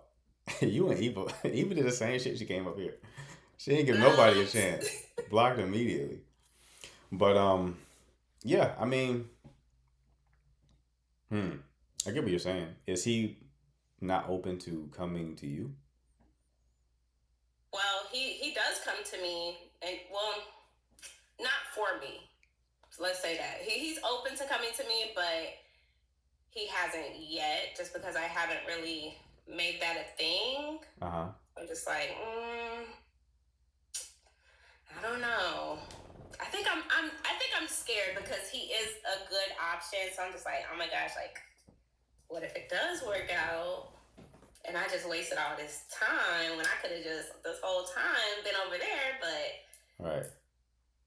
so I'm a little nervous because sometimes, you know, when it's a little too good to be true, it's a little too good to be true. Right. So Yeah, time will tell, man. Time will tell. I mean, I think you should entertain it. Just see what happens. Oh, you don't have any other prospects right now, right? You already cooked. cooked, deep fried. You already cooked. You already kicked Christian boy to the curb, right? So yeah, you might as well go ahead and entertain it and see what happens. But I think to bring it home, I think that you are getting better with like reading the situation. Like you said something very key, which was pattern. Okay, this is becoming a pattern now. So it's not a one-off situation. It's okay, this has happened multiple times. So now it's a character trait now, right? So the character's off, then we gotta keep it moving. Right. Yeah. Well, wish me luck, guys. Wish you luck, love. It's a dog-eat-dog world. Hey, no drinking tonight. I don't plan on it because honestly, after that last time, just the thought of alcohol made my stomach flinch. I was like, golly. They had me drinking Douce and Don Julio in the same cup. So I was like, yeah. Y'all hate me. You gotta chill out. You gotta chill. We need you here. I need my mod to stay active. You feel me? You're right. There we go. I want to get fired from my job. That's right.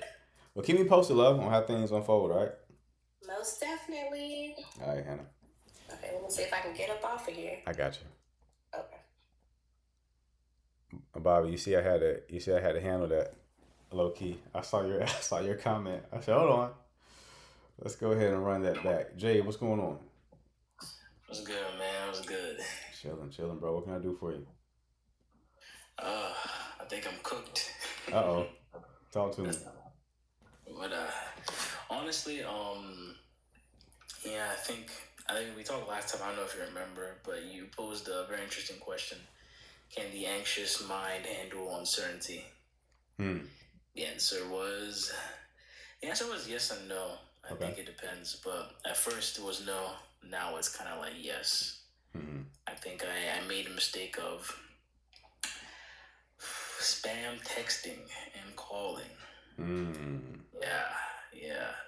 So I see that with so much shame, but at the same time I see that with less shame and more sorrow. I feel bad that I did that because it wasn't fair to them.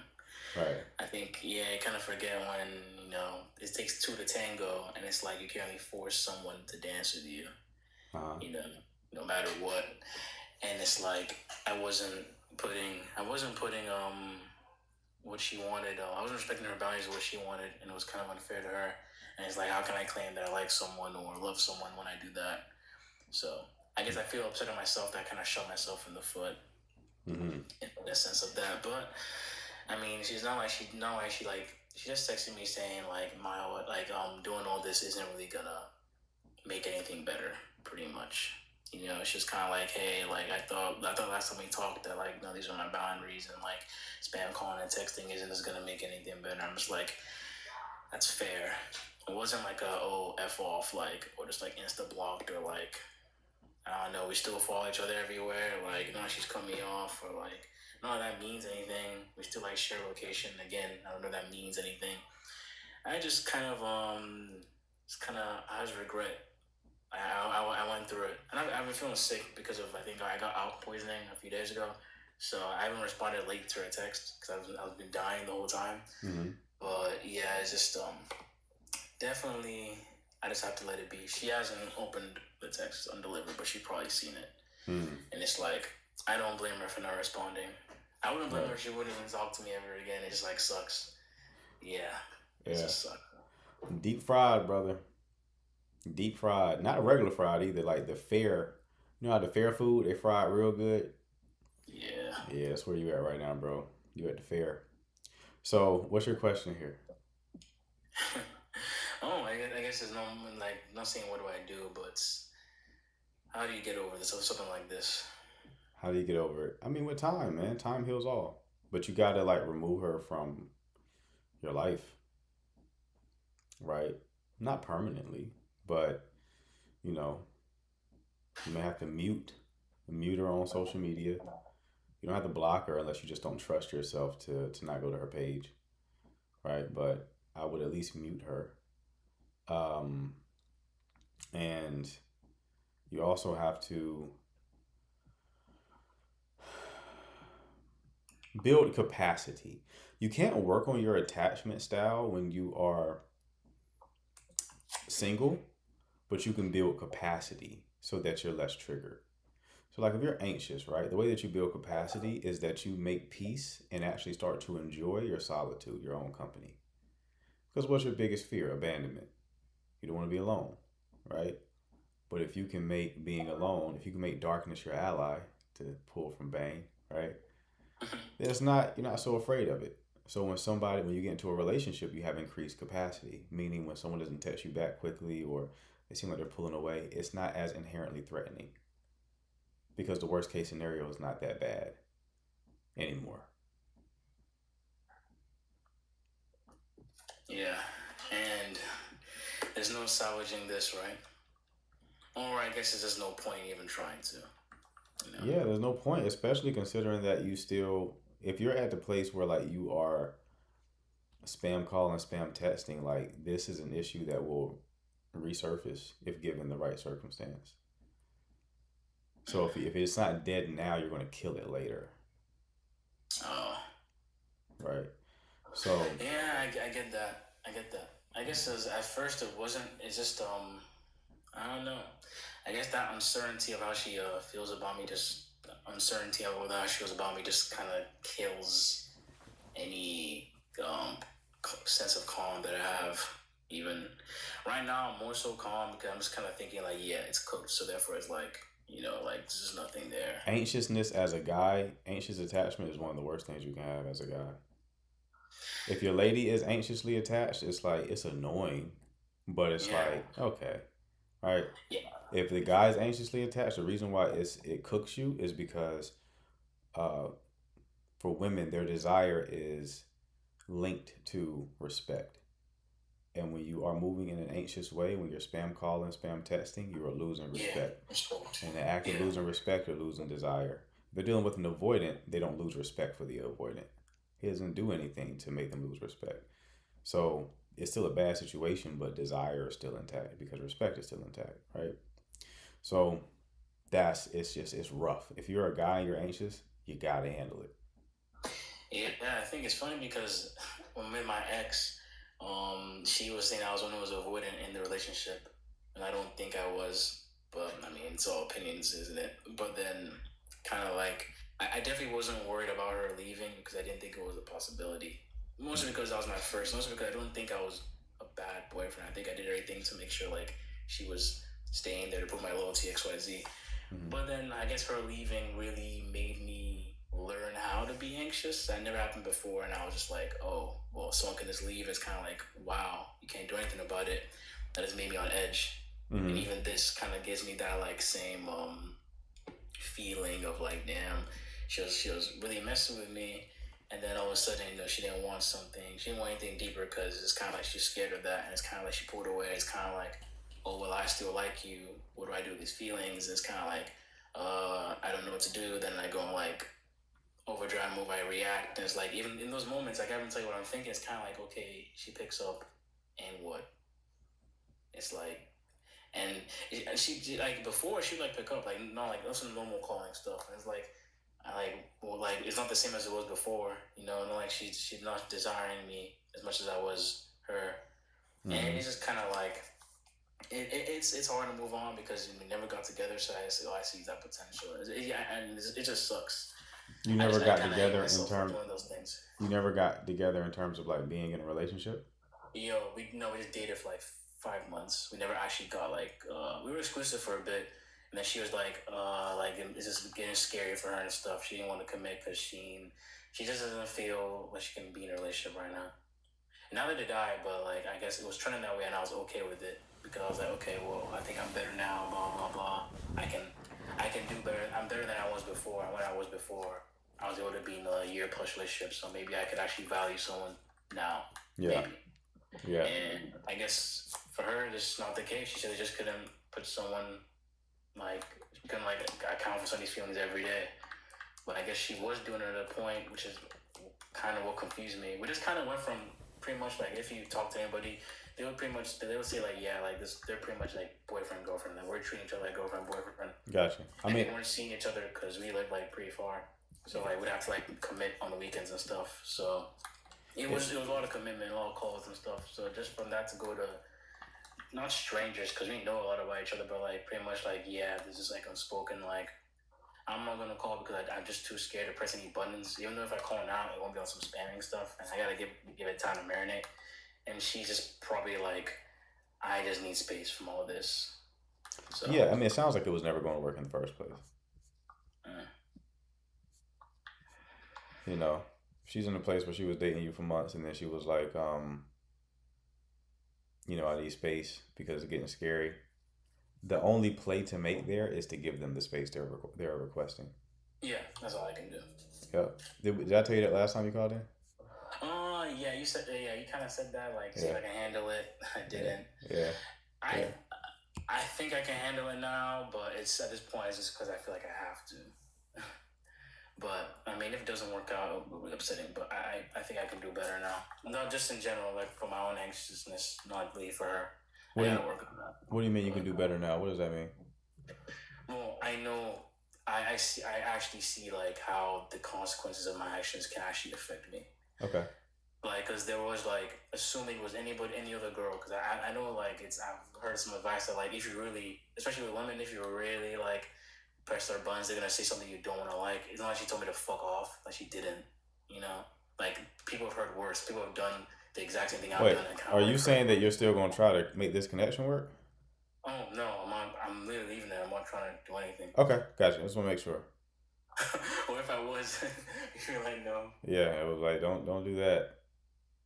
Don't do that at all. Yeah, it's not. This is a done deal, brother.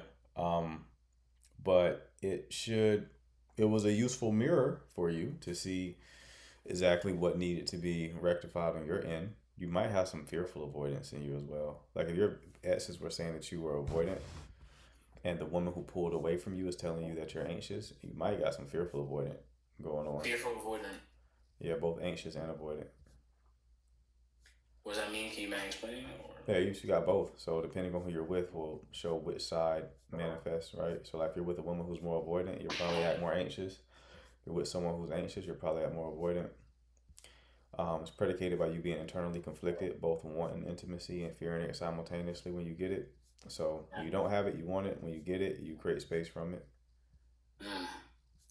And you're saying I have to get to a point of just right now capacity where I don't really need anything. I mean, if you're fearful avoidant, I would recommend some sort of trauma-based therapy if you're fearful avoidant. It normally comes from like you having a parental figure who both was the source of love and pain. It's like you love them, but then they also was a source of great pain simultaneously. So in adulthood, it's like you want intimacy, you want that love, but then you associate it with pain. So when you get it, you push it away. And then when you push it away, you want it back. And when you get it back, you push it away. It's that type of shit. So if that's the situation, if that resonates at all, then I would look into EMDR or trauma-based therapy. If you were just anxious, it's like, okay, you can probably slay that dragon yourself. But if you are fearful avoidant, you need some backup. That's fair. Thank you, gracias. No problem, brother. Keep me posted on how it goes, all right? Yes, sir. All right. Ooh-wee. Buddy was so cooked, I started to develop an appetite. A little hungry right now. No more calls, though, all right? Can you be anxious and insecure? No. You can, like, kind of lean.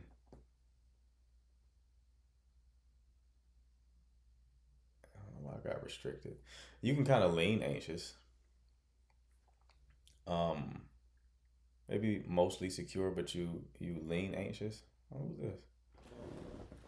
Oh. Thought it was someone else I dated in the chat. Whew, thank God. Shorty got me on edge. You can kind of lean anxious a little bit.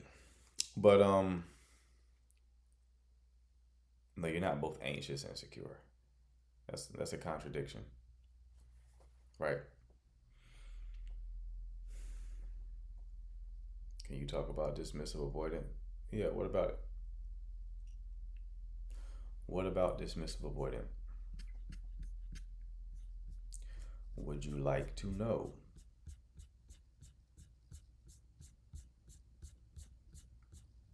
That's like one type that I have zero attraction to. I don't think I've ever dated a dismissive avoidant. I don't think I would like them a lot. I'm sure I've gone on a date with a dismissive avoidant, but like it's never led to anything.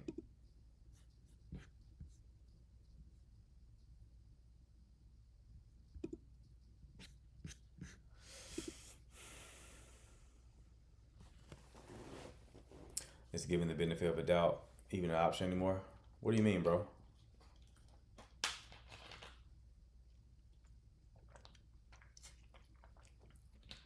What do you mean is it worth it? Like, if Shorty fell asleep at 7 p.m. and then texted you at 10 a.m., should you give the benefit of the doubt? Maybe not in that situation. I have noticed I am very anxious, but these days I'm just not as easily triggered. That's good. That means you're likely building capacity. You can have like anxious attachment or be avoidant and have high capacity, which means you don't, it takes more to trigger you or get you activated.